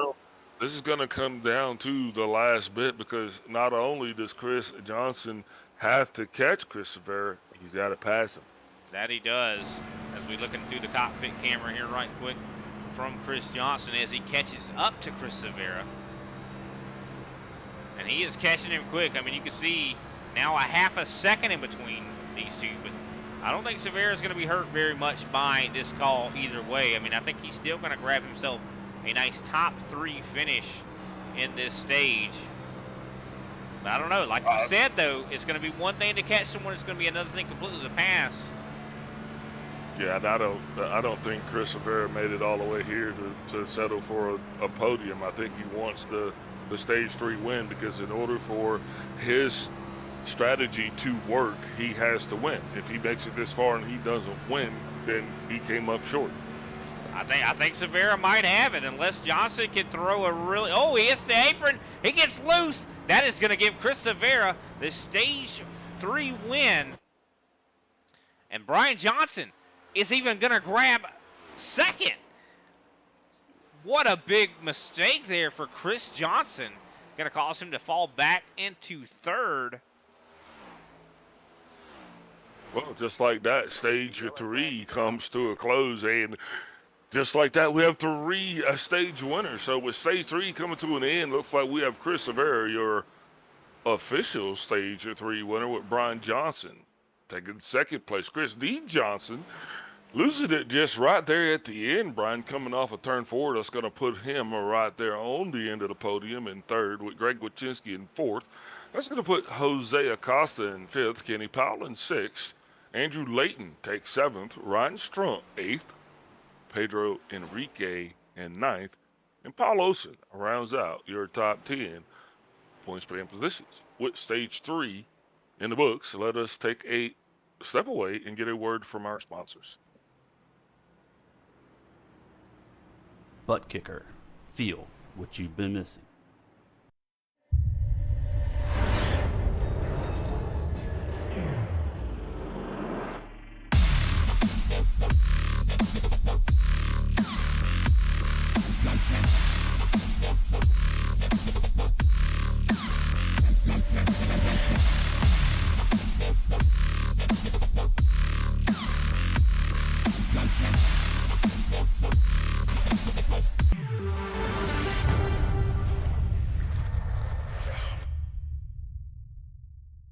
Get yours today at thebuttkicker.com. There are moments that surprise and delight the mind and the senses. Introducing Sound Art, the world's first truly customizable, concealed, flat panel art speaker system. A revolutionary combination of incredible sound delivered from your most meaningful pictures. When art and technology intersect, there is a seamless blend of creativity and function. Come alive in the streetlight, pulling at the stars in the moonlight. Every time I feel you close. With Sound Art, anyone can print their own artwork or pick from numerous licensed artwork that we have. The possibilities are limitless. Enjoy beautiful and amazing sound throughout your home. The entire surface of your artwork generates incredibly robust sound. Your art never sounded so good.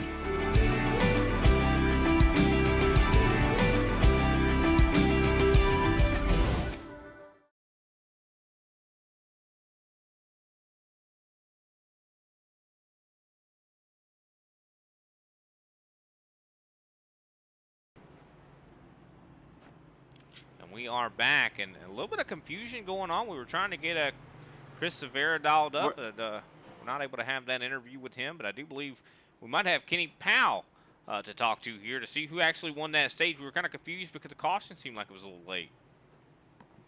The caution was early. I'm trying to clear black flags.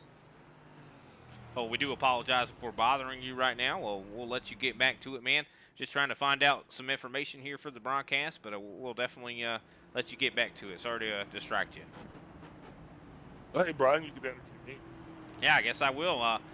Big Al, what are you thinking of Charlotte so far? Well, definitely it's not what I expected at all. I was expecting at this point to at least have had 3 organic cautions outside of the stage cautions. It seems like maybe some issues right now out there on the racetrack. Not sure what happened there, but Jose Acosta right now is being counted as your leader, could that be the Well, he defining would've- factor of this race? That's my question. I mean, because he's going to be benefiting from that clean air that he's been having to deal with all race. But could that even make him handle worse? Well, yeah, but Jose Acosta took 2 tires. You know, then that's how he got in the lead, and we've seen that happen before, but we saw it happen a lot later in the stage. So that would actually probably explain why he is in front, because he beat Brian and Chris D. Johnson out because they both elected to take 4 tires of fuel. And you also got to keep in mind, also, I mean, Jose Acosta, we saw him take 4 tires on that green flag pit stop on that stage 3. That explains why. I mean, taking 2 tires here is not a bad call for him. I mean, just considering, I mean, he probably doesn't have a whole lot of left side wear on those tires, and you know, taking those right sides. I think this is all according to plan right here to get out in that clean air and his tires not be that bad. We'll have to see how this all holds up, though. As I do believe the pace car lights are out right now. Everyone getting lined up side by side, getting ready to go racing here. As we are in the final stage for the Tucson Cup Series here. Going to be a great race here as we complete the AutoZone 300.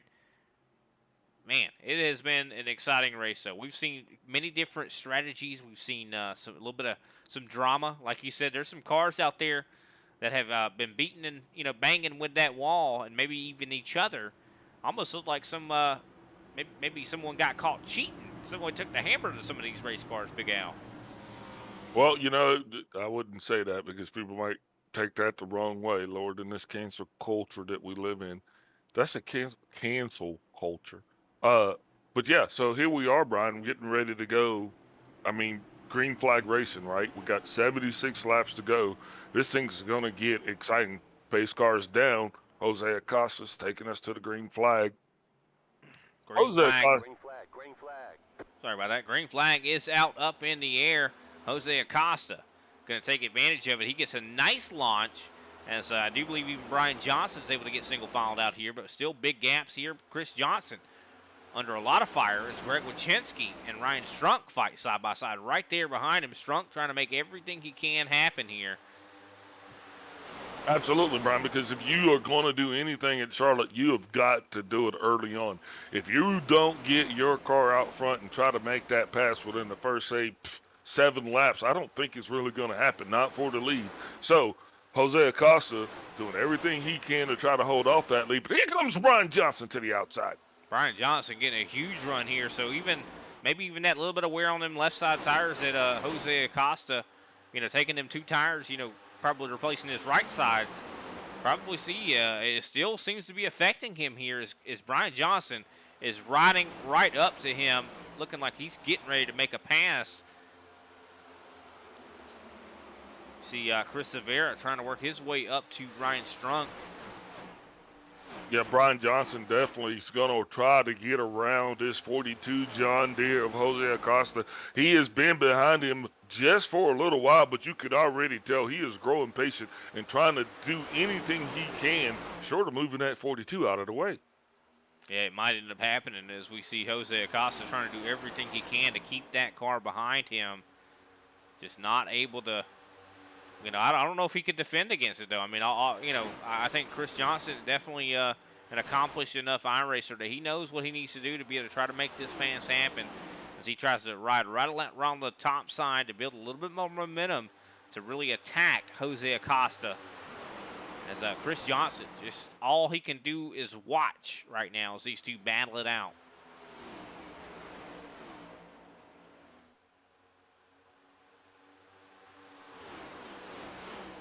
And these two battling it out is just allowing the field to kind of stack up behind him. Now Brian Johnson looks like he's going to try to take it to the outside. But every time he decides to step out, Brian, it's like he is hitting a proverbial brick wall. That wall of air actually coming out across the nose of that 44 car, almost stifling him. So I think he's going to probably have to try a different approach to get a good run on that 42. Might have to even try him on the inside.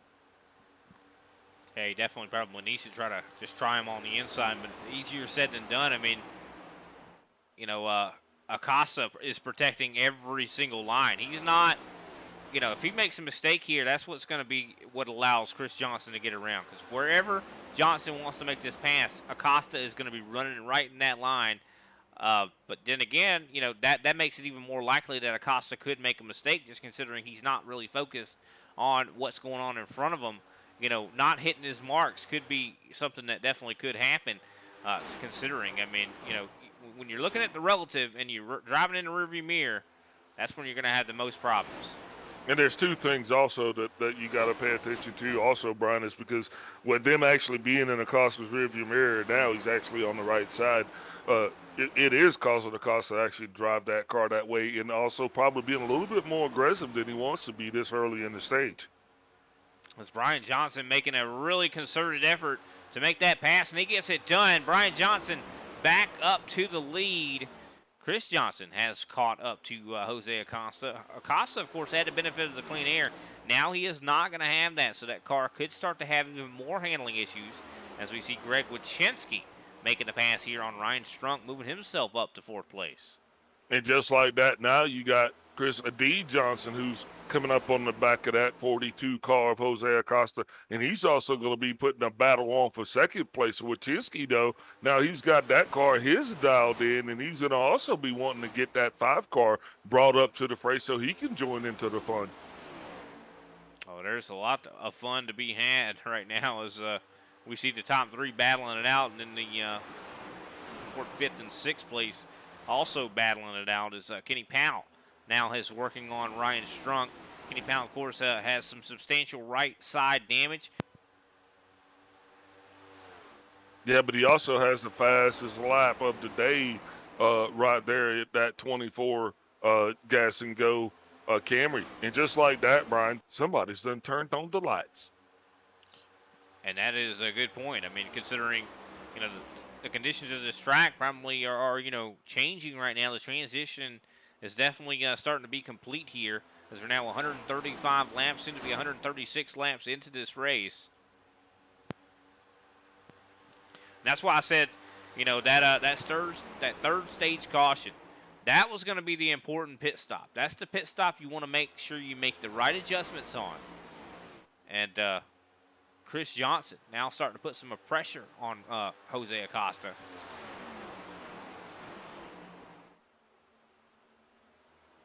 Here comes Johnson on the inside. Going to try to make the pass happen on the exit of 3 and 4.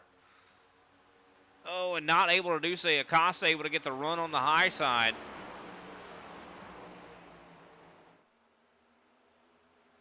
It's just going to be a matter of time because even though Acosta only has a few laps on those left side tires, it will make a difference because we do notice that tire wear here becomes a factor, Brian. That's just the way it is. And right now, it looks like we've been in this stage for some 15 laps. So, yeah, definitely this is about that time where you get that transition in those good years. Yeah, you can even see it in the lap times right now. Jose Acosta last time by hitting a 30.460. Chris Johnson was a little bit slower than that just because he's being slowed down by Jose Acosta. Before that, he was actually running faster times. This has allowed Greg Wyszynski to really, really catch up. His last time by was faster than everyone in front. I think Wyszynski might have the speed to even try to win this thing as he's going to take over 3rd from Chris Johnson. Johnson having some major handling conditions after, I do believe, being checked up by Jose Acosta. And now Kenny Powell even going to make his way up to 4th. I think Johnson's just saying, you know what, I've been up there trying to get around this guy. You go ahead, wear your tires out, and then I'll just sneak in behind you guys. And I think that's probably the best place because otherwise, his patience was probably wearing a little bit thin. Oh, almost some contact here as Ryan Strunk gets really close to the back end of the 48 of Chris Johnson. That was almost a bad deal. But one thing about it, the way these guys have been racing, it does not seem like we might ever see a caution based on a wreck. And any mistakes like that, Johnson, pulling off, letting it go there with that battle with Jose Acosta could cost him quite a bit. You're not going to get another caution to safety here. Did he let it go, or did he possibly, wear his stuff out? Because now he's struggling as Ryan Strunk is on the inside of him, and he's just not been able to make heads or tails of it. Those two actually even getting close to each other at one time. They're just battling way too hard, and, it's a lot different Brian, when you're actually racing yourself on the racetrack, because you're not wearing your tires out as much. But when you're side by side with someone, you're actually having to do a lot of a lot of race car management in order to stay in your lane. Oh yeah, for sure.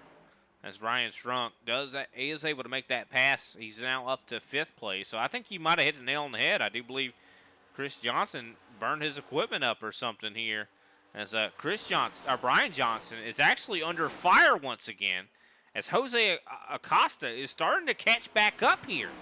Could we have been wrong? Could he have, now have gotten those left sides and right sides a little bit more equalized on the temperature? Maybe that car's coming in now for him. Jose's car does come in better at the end of the run than it does at the beginning of the run. We noticed that even when he started this thing. I believe he started opposite on the outside of the pole, but yet he fell back in the first 3 or 4 laps. So his car does, once it gets up to operating temperature, it is a lot faster, Brian.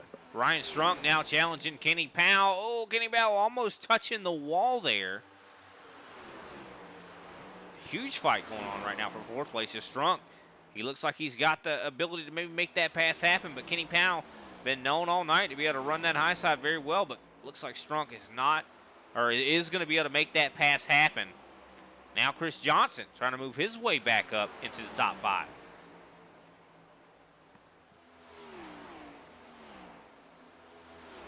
And what has not happened is Greg Wyszynski has not actually been able to put any pressure on that 42 car of Jose Acosta.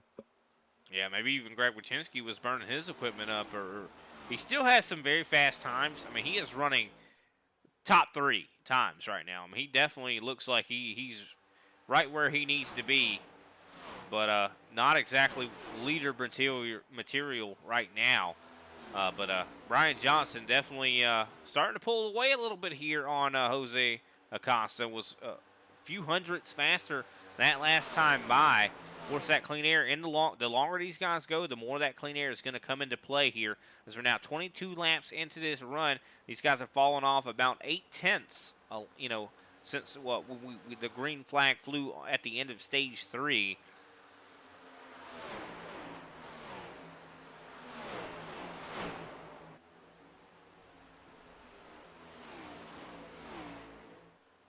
Heard a little bit of contact with the wall. Oh, Kenny Powell getting really loose off of 2 there. These cars are not handling well, and maybe some of these guys didn't keep up with the adjustments they needed to do. Once this track started cooling down a lot. I mean, what is the temperature of the track right now? Looks like that track temperature is going to be 84 degrees, Brian, with the actual outside air temperature being 79 degrees. Wind's still out of the southeast at 4 miles per hour, and you mostly cloudy skies and 0% fog. So perfect, beautiful weather here on this Saturday night at the Charlotte Motor Speedway. I want to thank everybody for tuning in to the Tucson Sound Dart Cup Saturday night series. This series airs here every Saturday night at 9:30 Eastern Standard Time. Please feel free to join in. And if you like what you see here, please like us, follow us, and subscribe to us. I think it's like us on Facebook, subscribe to us on Twitter, and follow us on, I don't know. Just like us, follow us, and subscribe to us, please, in whatever order you can. Yeah, that. But I think Jose Acosta definitely is suffering from what we've seen, I think, in these next-gen cars quite a bit in these mile and a halves. The closer and closer you get to the back end of that other race car, the harder it is to get any momentum, just considering you're having to act like a wheelman. Why don't we take a cockpit camera here from Jose Acosta and see what's exactly going on here and rest our voices a little bit, Big Al. What do you think? Yeah, absolutely, Brian.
are back, and the racing is still underway out here. Chris Johnson right now falling back here. He's still in 5th here, trying to catch up here to Ryan Strunk, but Strunk able to pull away as looks like everyone now into 31-second range when it comes to these lap times. So tire fall off is definitely coming into play right now, as these guys are now 31 laps into this run, Big Al. Yeah, not only are they 31 laps into this run, Brian, we are within our pit flag window, which means if these guys were to stop now, or the caution were to come out, they'd be able to make it the duration of this thing on fuel. Yeah, definitely could be possible. I mean, I don't know when these guys are going to end up pitting. I would say probably, if I was a bet man, I would say probably in the next 10 laps. I'd say we're going to see green flag pit stops. Just considering, I mean, a lot of these guys are going to want to probably try to split this run. Yeah, and another thing, too, is you've already got that 30-lap tire data. You know, that was the length of the first 2 stages. As we see Ryan Strunk now starting our green flag pit stops is that 77 car. It's on pit road. That he is. Ryan Strunk, I do believe, pitting out of the 4th place position. Going to be pitting a little bit earlier, getting that short pit underway for him. So might help him get it, you know, maybe even some more track position. He's definitely had a fast car tonight, that's for sure. As Brian Johnson pulls away now a half a second, but Jose Acosta, I'll tell you what, even though he made that gamble, taking those 2 tires on that last stop, it does not seem like it has affected him very much at all. As he has stayed pretty well in touch of Brian Johnson, wouldn't you say? Yeah, absolutely. We saw drivers taking 2 tires on Thursday night, as well as we see now that 22 cars making its way down pit road, which would lead me to believe that green flag pit stops are underway, Brian. I do believe they are. So maybe I do believe I might have been a little bit wrong on the guesstimation when everybody was going to decide to pit. Interesting calls for sure. We have had a lot of attrition here tonight. I don't know if it's been as much of attrition as we saw on Thursday, though. I mean, we do see right now, I do believe, 6 cars that are out of competition right now. Robert Pattingale's making his way down pit road. Yeah, and we got 6 cars that are out of competition. I think we lost that many in one caution on Thursday night. So, yeah, that's totally different set of circumstances here, as we've had the majority of this field actually continue with us here and on into the night, is because Kenny Thompson takes an exit. Oh, no, 7 cars, I do believe now. Kenny Thompson left us? Yes, he did. Oh, no. So that leaves only 10 cars in the running right now.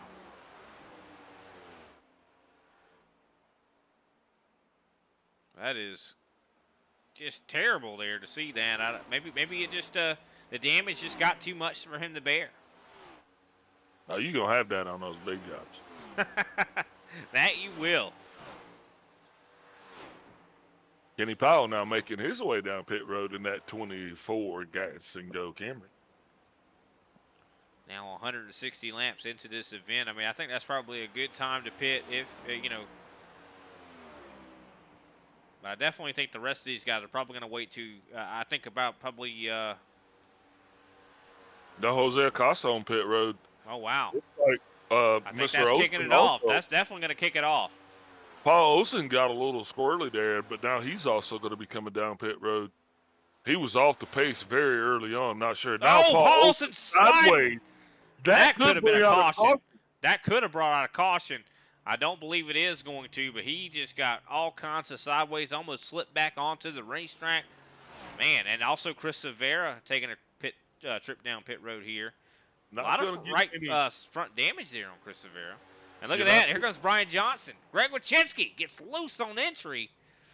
Not going to get any friend requests like that on Facebook, sliding around, almost bringing out cautions. People don't want to see that. No, they definitely don't. I do believe that's everyone down pit road. And you know who this is going to give the lead to? Probably, I do believe, Jose Acosta. No, Ryan Strunk is coming up on Jose Acosta. Acosta is not up to speed yet. I'm sorry.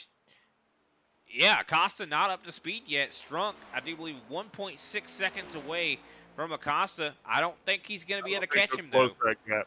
No, especially Acosta does kind of get a slower start there on his tires, but yeah, there's nothing that's going to prevent him from rolling here now. But Brian, this is what I want to bring to your attention. Now, all of the cautions that we have had have always been within 4 laps of fresh tires. You know, in once the sun goes down. So that's something to watch out for because these cars get squirrely. They're going to get a lot. Going to get a lot. Be a lot to handle here. Under these kind of conditions. Oh, yeah. I mean, it's been getting darker and darker. You can see the lights are fully on the racetrack. Jose Acosta right now out in the lead. He has about 1.6 back to Ryan Strunk and 2 seconds back to Brian Johnson. So could this have been the move for Acosta? I think it could have been. I think it's all going to be about being in that clean air and trying to just keep that car underneath you. Like you said, you know, when the sun goes down, it gets a little bit hotter. Even though, you know, it doesn't get hotter. But, I mean, you know, the way these guys are going to be driving is going to get hotter. I mean, even on Thursday, I do believe, you know, later in the race, that's when we started seeing them cautions, right? Yeah, because here's the deal: if you're back in second place, third place, fourth place, Chris Johnson in fifth place, you've got to go. Charlotte's not a race where you can just say, "Well, I'm just going to sit back and watch the leader just get further and further away from me." No, man, you've got to do everything in your power to start closing that gap now, and you got to make it's 100 thousandths of a second a lap. That's what's going to do it. You know, you can't wait to the end and think you're going to have these grandioso leaps in speed. It just doesn't happen. Yeah, that's for sure. And you don't want to, you know, you just want to take care of your equipment because then a lot of times, you know, you see that guy ahead of you, you know, you're not closing in on him really quick. But, I mean, if you're just taking care of your stuff, too, you could see him make a mistake and you're able to get some positions out of that, you know, and, you know, just be patient in a lot of ways. But, of course, you know, you do have to, especially this late in the race, everything is on the table. You almost do have to put, you know, your car, you know, your chips into the center. You know, you got to put it all in. As Brian Johnson makes the pass for second place, that's going to put Ryan Strunk now in third. Now, Brian Johnson has his sights set on that 42 car of Jose Acosta. I believe Martin Bork just hit the wall right in front of these guys, so kind of complicating the race here. Yeah, that Captain Crunch car is in, and he looks like he's down below the apron. Not sure what's going on with that. I'd say he is Captain Crunch, just considering how much of the fenders he's crunched tonight. I mean, that was the key sponsor right there for him. Brian Johnson trying everything he can to catch Jose Acosta. He is yellow flag. Oh my word! No, he didn't. The 54 car comes across the nose. Looks like he got Kenny Powell or Chris D. Johnson. I think you want to look at that. He might have come across the nose of Chris D. Johnson as he was trying to get into the pits. Oh, my word. We're going to watch this back and see exactly what happened. We see, I do believe, Greg Wyszynski's starting to come up on him here. Oh, no, he catches the apron. Oh, man. Yeah, that's sent the 48 car scrambling, and luckily Chris D. Johnson actually able to keep that car out of harm's way, which that just could have been a catastrophic for those guys. That was bad. That was just a bad situation for so many people involved. As that 54 car, I think he was trying to come into the pits. I'm not sure what he was trying to do, but it just looked like he lost control of that car washing up, and that is just going to bring out the one thing that we did not need right now, Brian, and that is a late race caution, because cautions breed cautions. That they do. I mean, these guys are going to be desperate to try to get as many positions as they can. Also, I mean, it's also going to allow, you know, everyone to probably take a set of tires, get back on even playing field. Yeah, guess that guy's not going to be getting a whole lot of Christmas cards. Definitely not, and he's also going to be taking his leave, as now only 9 cars remain in competition. Paul Olson right now, I do believe, is a lap down, but should get the lucky dog here. Everyone taking that trip down pit road. Jose Acosta going to try to beat them all out there. Well, while we wait for these pit stops to conclude and the green flag to come back out, let's take a quick commercial break. What do you say, Big Al? This is a great idea, bro.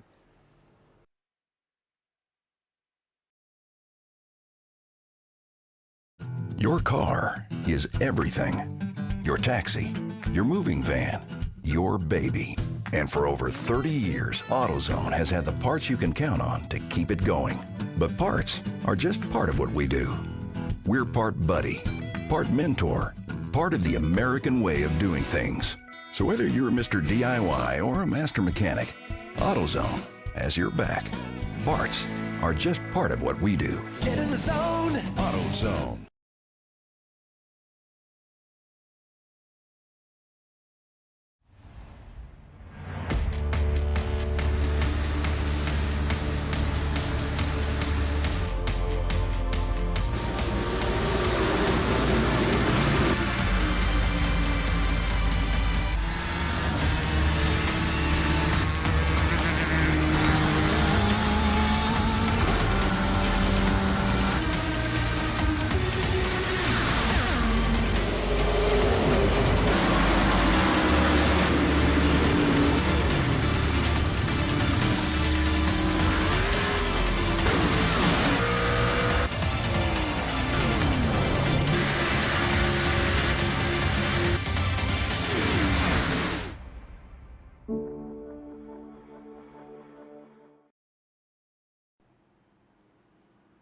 And we are back. Appreciate all those fine folks there. AutoZone and, of course, iRacing. You know, definitely we wouldn't be here without it, that's for sure. Absolutely, man. I love our sponsors. I love AutoZone. And, man, what about those Tucson Sound Art guys? Because, you know, if it wasn't for the Tucson Sound Art sponsoring us, man, I don't know what. It just wouldn't feel like the same race. So, guys, go ahead and give a like to those Tucson Sound Art guys. Please visit and buy that product. Brian, looks like we got just some 30 laps to go here, man. And I'm going to tell you, this race changes everything, because what we're looking at now, we're looking at stage one again, all over. You got 30 laps, dash for the cash, and then 9 cars. It's anybody's race. You know what's really interesting about this, Big Al? Looking at the time these guys spent in the box, Chris Johnson went into pit road, second place, came out in first. That is because he got a 14.6 second, or a 14.3 second pit stop there. Jose Acosta, 14.6, I should say. And that is all it took for him to lose the lead on pit road. And this could be, as a result, Chris Johnson's race to win. Yeah, so these guys understand the value of track position. Lights are out on the pace car. We're doubled up. Jose Acosta has not had good restarts here tonight. The best start he had was when he was actually in the lead himself at the start of stage 3, at the end of stage 3. So I'm saying that to say this. He has got to pay attention, and he has got to be on Chris Johnson's side. If he is not, he is going to find himself slip sliding away and potentially going to cause a little bit more of a traffic jam back there than it needs to be. So that outside line has got to get moving, and these guys want to get running, get a good launch, and try to get track position. And right now, all 9 drivers on your screen are all on the lead lap, all going to be vying for position, going to be fighting as hard as they possibly can.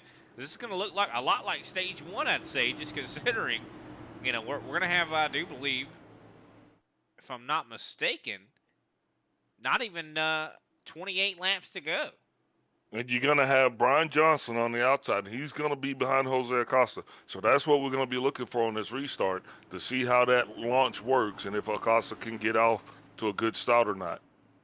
We'll have to wait and see what the start is. And Chris Johnson guns it really early. Ryan Strunk right now holding in third. We do see Kenny Powell trying to make his way up into the top 4. Not able to get there is Johnson. Brian Johnson able to power around on the top. Oh, Kenny Powell getting loose. think he should be able to get that back up and get rolling back and hopefully not lose too much track position. But just like that, 48 car Brian Johnson is out and running. I mean, Chris D. Johnson is out and running. Jose Acosta now got his hands full. Trying to get that machine back up to speed is Ryan Strunk is definitely going to be knocking on his rear view. And don't forget the 4 car of Brian Johnson because you know he's wanting to get up front. Yeah, don't even forget Greg Wychinski either. He's been wanting to make something happen. So, I mean, all these guys desperate and willing to probably do anything is Ryan Strunk.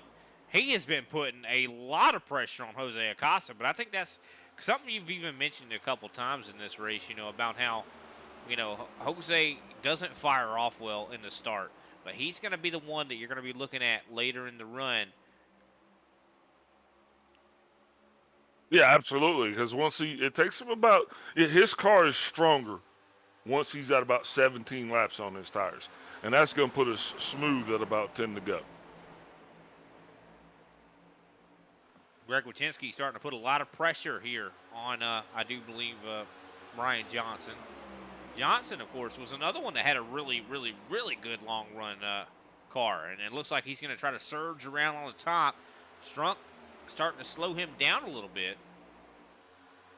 Yeah, he's well versed in trying to get around people, but I'm going to tell you, Chris D. Johnson's definitely got to be enjoying the fact that he doesn't have any traffic to deal with right now. But what about Paul Olsen? That 43 car on the lead lap with some 25 to go here from a 200 lap contest at Charlotte. That is definitely got to be a good feeling for that camp. Those guys definitely going to be bringing home at least a plate of biscuits here tonight, Brian. Yeah, definitely. He hasn't been necessarily risking it for the biscuit, but he's going to get some participation biscuits right now as he's definitely been doing a good job. I mean, keeping with it, staying alive. You got to be available. You say it all the time. You got to be available. And, he could still come away with a win in this thing. We still got plenty of racing left, and he is in the top 10. I mean, don't let that slouch. As Jose Acosta now is now driving that 42 John Deere right up into the back end of that 48 Ford Mustang Chris D. Johnson. Chris D. Johnson will probably not like to have Jose Acosta as close to him as he is right now.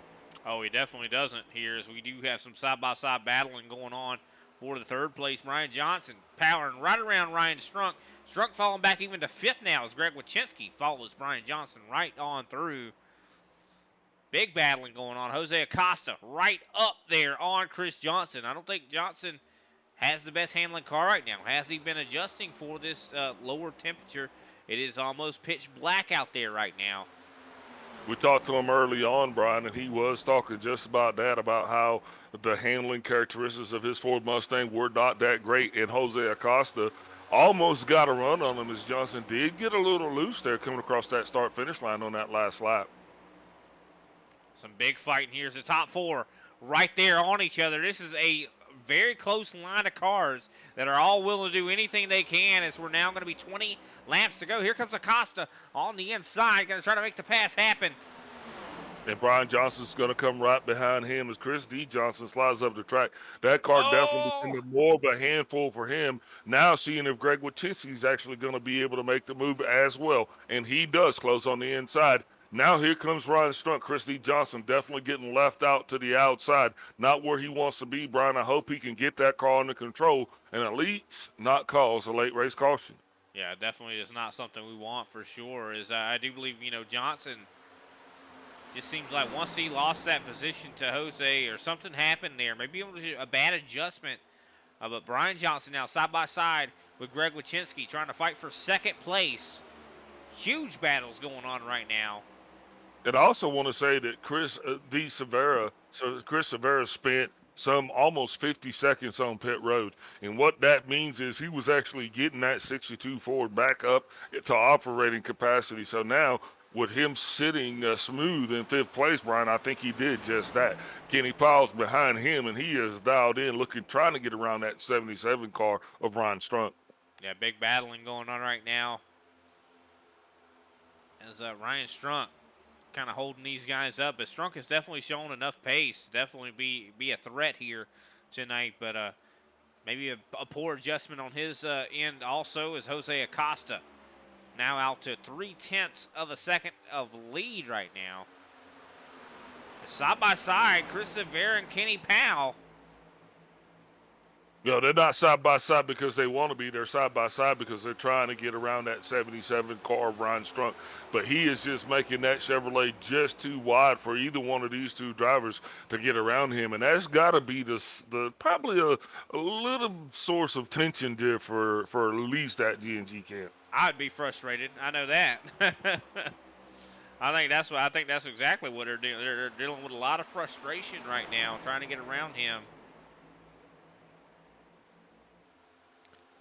As looks like Brian Johnson starting to reel back in on Jose Acosta. But I think the story with these next gens at Charlotte has got to have been just the monstrous effect that this clean versus dirty air has had. I think that's exactly what we're dealing with right now. You know, these guys that are trying to get closer and closer to, the guy in front of them really is causing, lack of downforce, and it's causing a lot of handling issues to where you're just not able to get the run you need, the power down onto the pavement, if you will. Yeah, I totally understand what you're saying.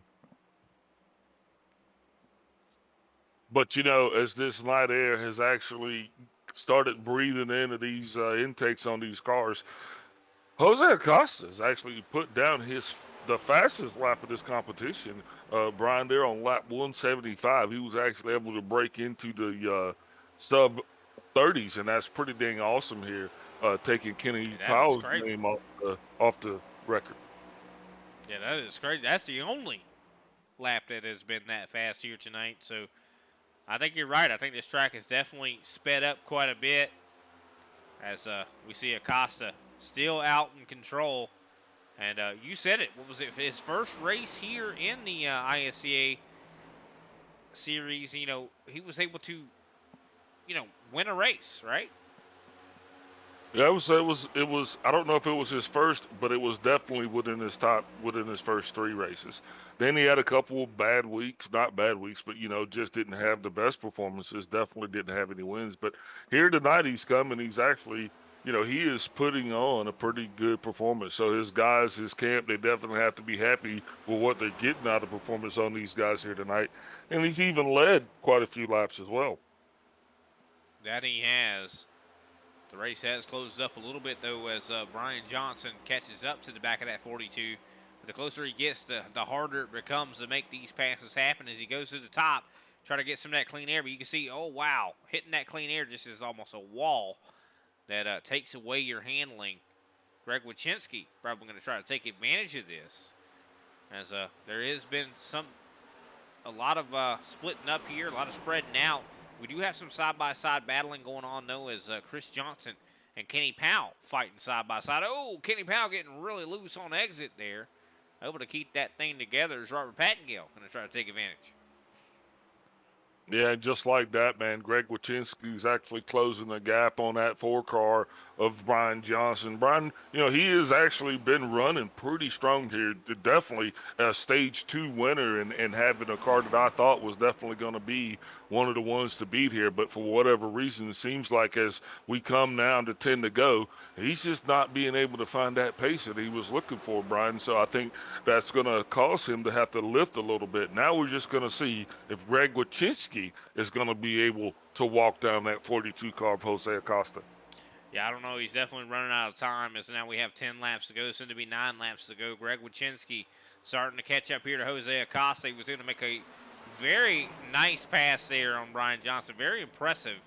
But I think he's going to start to suffer exactly as Brian Johnson did once he got into the Jose's wake. Yeah, absolutely. But I'm hoping that Wychinski is actually able to close that gap a little bit just to make this somewhat more interesting as we come down to the final laps of this race. But I'm going to tell you, though, Brian, it has been an exciting, spectacular show here for the ISCA on this Saturday night race here at Charlotte. 400 miles, some 200 laps. This has definitely been a grueling event lasting some 2.5 hours already, or I guess an hour and a half. I don't know. I don't even remember when I got here. But just a good time. Great bunch of guys, man, over here at the ISCA, and I'm telling you, proud to be able to come over here and hang out with you and call these races. Oh yeah, always fun for sure. And man, what a dominant performer, what a great performance we've seen out of this 42. I mean, nothing runs like a John Deere, and I'm telling you, that's what we're seeing right now. I mean, gotta love to see that car looking like he's gonna be able to take it to victory lane, but Greg Wychinski running out of time now, 4/10 back, and I think that Greg Wychinski is suffering exactly from what I was saying. You know, that dirty air. Unfortunate, you know, that is the problem. I mean, let's take a nice cockpit camera and we can even discuss what's going on as he tries to catch up here to Jose Acosta in these closing laps. But you know, the thing is, he's just got to get up on him. What he's gonna end up doing is gonna probably try to end up driving this thing deeper into the corners, because you got to try to make as much speed any way you can, and the only way you're gonna be able to do that, drive deeper into the corners and accelerate earlier into the corners. You know, that's how you try to close that distance. But people like Jose Acosta, and he has been doing this, so the muscle repetitive memory with to go here, you know, he's been doing the same thing over and over again. So he just has to keep hitting his marks, stay in his own head. And if Wychinski can get on his backside with 5 to go, we saw what happened when Johnson did earlier. He gets a little frazzled. Yeah, for sure. We'll have to wait and see. I mean, what are they willing to do for positions here? So now we're like 5 laps into this thing, or 5 laps to go here. On the backstretch, entering 3 and 4, and the fight is on. Ryan Strunk hanging out in 4th place. We got Brian Johnson. He's right there behind Wychinski, but does not seem to be able to make anything happen right now. So he's having some little bit of handling conditions here.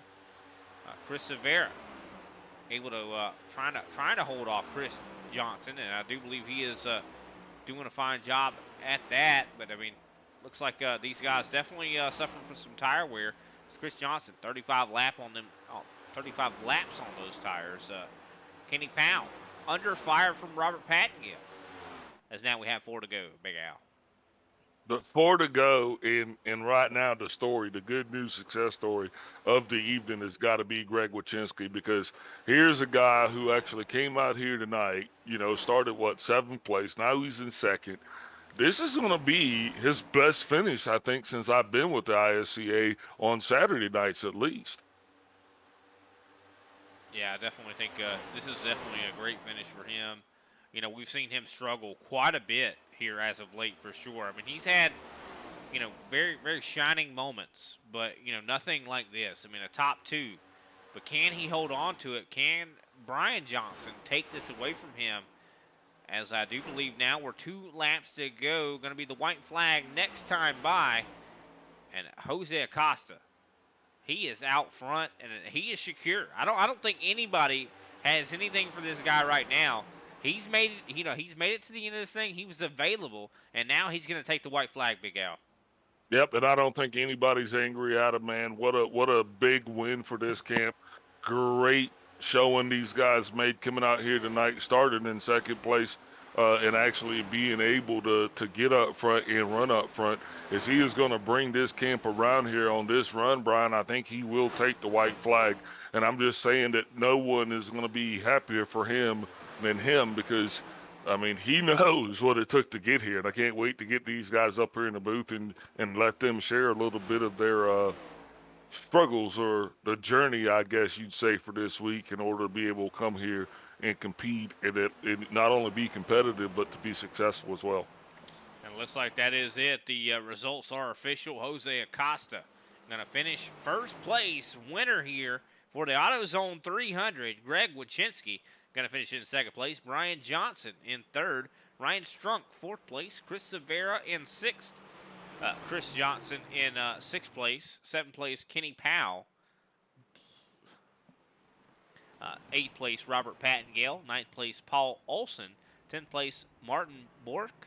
11th place, Kenny Thompson. 12th place, Pedro Enrique. 13th, Andrew Layton. 14th, Frank Flores. 15th, Warren Young. 16th, Gary Adamson. And 17th, Josh Schaffner, who I do believe did not make any start tonight. But, I mean, still will be a good point state for him just to have that start in park, though. Those are the results for tonight. Of course, let's take a quick step away, as I do believe we have some guys that are probably rearing and willing to talk with us after an exciting race. There are moments that surprise and delight the mind and the senses. Introducing Sound Art, the world's first truly customizable, concealed, flat panel art speaker system. A revolutionary combination of incredible sound delivered from your most meaningful pictures. When art and technology intersect, there is a seamless blend of creativity and function. Come alive in the streetlight, pulling at the stars in the moonlight. Every time I feel you close. With Sound Art, anyone can print their own artwork or pick from numerous licensed artwork that we have. The possibilities are limitless. Enjoy beautiful and amazing sound throughout your home. The entire surface of your artwork generates incredibly robust sound. Your art never sounded so good.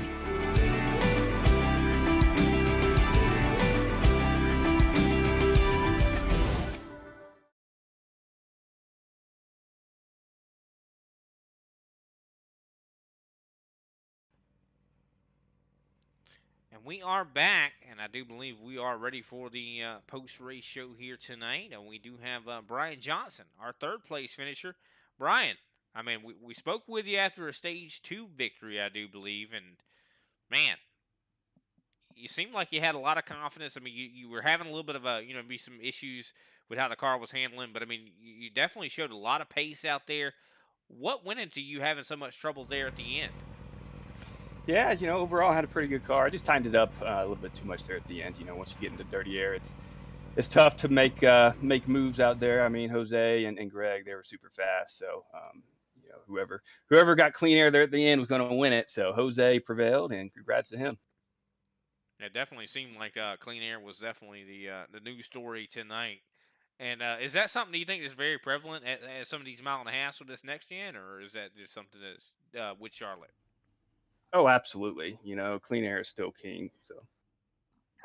Well, it definitely is, and man, I mean, it just seems like it's so difficult to pass. I mean, we saw you several times would dip your car out on the high side to try to get that clean air and try to make that pass. Was it impossible to pass on the top, do you think, or? No, it wasn't impossible, but you really burn up your stuff. You really have to drive it in hard into 1 and 2 to make it work to get that run. But if you do that too many times, you just kill your right front, and then your car just becomes unbalanced. So, but I tried it a couple times. It worked a couple times, throughout the race, but I just couldn't make it work there at the end. We definitely hate to hear that for sure, man. But you definitely took care of business out there either way. Getting a stage victory there and making it happen. But how are you feeling about Gateway? Going to be coming up, I do believe, in a week's time. Interesting track, a whole lot different than Charlotte, that's for sure. Oh, absolutely. It has a lot of character. I'm actually looking forward to it. It's a fun track. It's on my top 5 list of favorite tracks. So we'll put in some practice and see what we can do. Well, we're definitely looking forward to seeing how that goes for you for sure, man. Before we let you go, definitely great job on your third place finish here. Who can we shout out for you tonight? Of course, shout out to you guys, Brian Britt, Big Al, Kenny Powell, putting this on, Tucson Sound Art, and guys over at G&G and Southern Spiral Pipe. Well, short and sweet and to the point. Well, that is Brian Johnson, your third place finisher, and almost, I would say, Brian, you were my favorite to win this race tonight, so I'm disappointed. I'm sorry to let you down, Brian. I mean, us Brian's got to stick together, especially when you spell it right. It's got an I in there instead of a Y. But we'll let you go, man. Thanks for your time. All right. Thanks, guys. Back to you, Big Al. I do believe we have Greg Wachinski waiting in the wings. Hey, Greg Wachinski, this is Big Al up in the booth. You got me? Hey, Big Al, how you doing? Hey, doing great, sir. Congratulations to you for a second place finish. If I'm not mistaken, I do believe that's your best finish since the old Big Al's been rolling with the ISCA. So that's got to be a great booster for your confidence as well as your team's. Yeah, I mean, I've had some rough weeks the past couple months, that's for sure.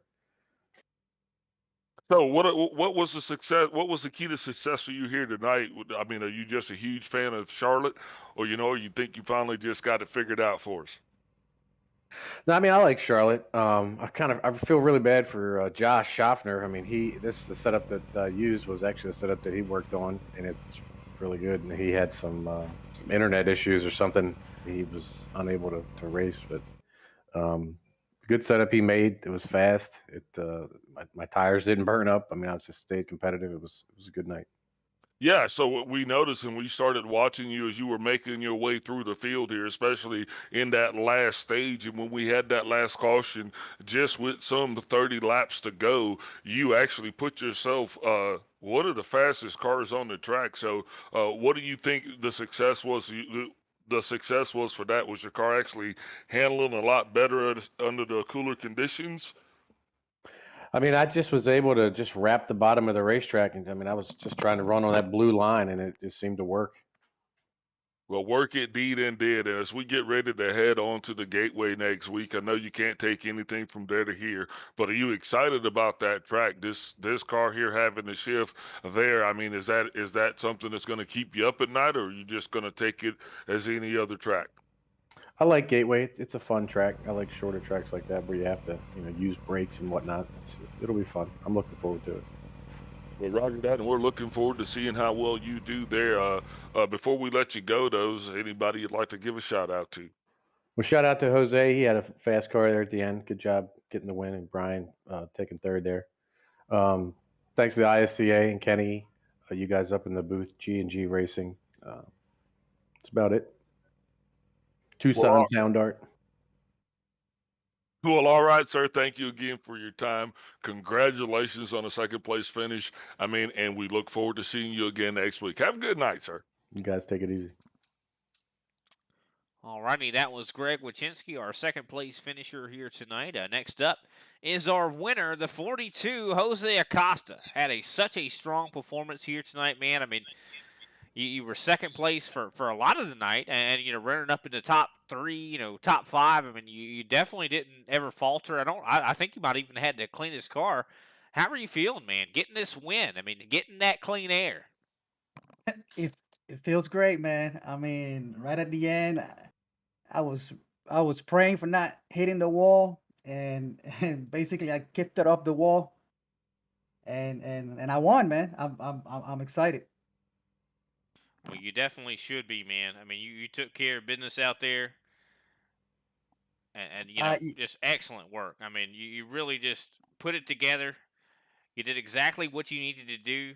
I mean, and you made even some courageous calls out there, some brave calls. I mean, taking two tires, waiting until the last minute to pit there, and even taking four tires there, and then taking two tires on the next stop. I mean, that was a really interesting call. What was going into your mindset when it comes to that? yeah. Well, I saw everybody that was short pitting, if I'm not mistaken, and I was like, I don't know. I mean, I could pit with 10 laps to go.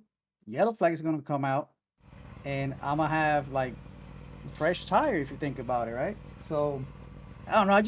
It just felt right to me to put two tires, and on top of that, I wanted to be ahead with that clean air and see how my car was handling too, because I was like you said, I was second place the whole time, and I just needed to see, what my car can do with that clean air, and that was my strategy. I mean, got two tires. I was battling with the other Johnson. What's his name? Chris Johnson and Brian Johnson. Chris Johnson. Yeah, Chris. He was trying to. We were battling there for a little bit. Um, but I stayed on second place, and then I was just following Brian, and then on my mind I was like, well, I mean, everybody short pitted on that yellow flag. and obviously gain some time. So I'm just gonna do that. I'm just gonna do just that, and and that's what I did, man. And that's actually what saved my race. But as you guys know, a yellow flag, late yellow flag came out. I was like, man, here it goes again. That yellow flag. And I don't know, man. I just, I pitted. Obviously, I came out first out of the pit. And then just my strategy from there was just race hard. Don't let anybody pass you. Race hard and have that clean air. And it paid off, man. Well, you definitely did exactly that, man. It even seemed like, you had one of the best long run setups for sure. I mean, whenever, you would not fire off very well on the starts, but you would start to kind of fall back, on the starts. But then later in the run, Yeah. we'd see you surge back ahead, and you'd be right passing the guys that just got by you. And, but excellent job to you, man. Congratulations on your win. How are you feeling about, I do believe, Gateway going to be coming up? I mean, that's quite a tricky track coming up. Yeah. I think if I'm not mistaken, I did race once or twice, and I don't know. I still need some practice there. But I don't know. As long as I don't wreck and I keep my car clean and I get at least a top five, I'll be happy. Well, we'll definitely be happy for you, man. I mean, we were rooting for you every bit along the way. Of course, I said Brian Johnson was my favorite to win the race, but I definitely got to say second place I wanted to win was probably either you or Greg Wychinski. It was probably a tie between the two because, I mean, you guys were doing such a great job and, excellent work tonight, man. Who can we shout out after this glorious victory here in the AutoZone 300? Man, first of all, I'm gonna shout out to my 8-year-old son.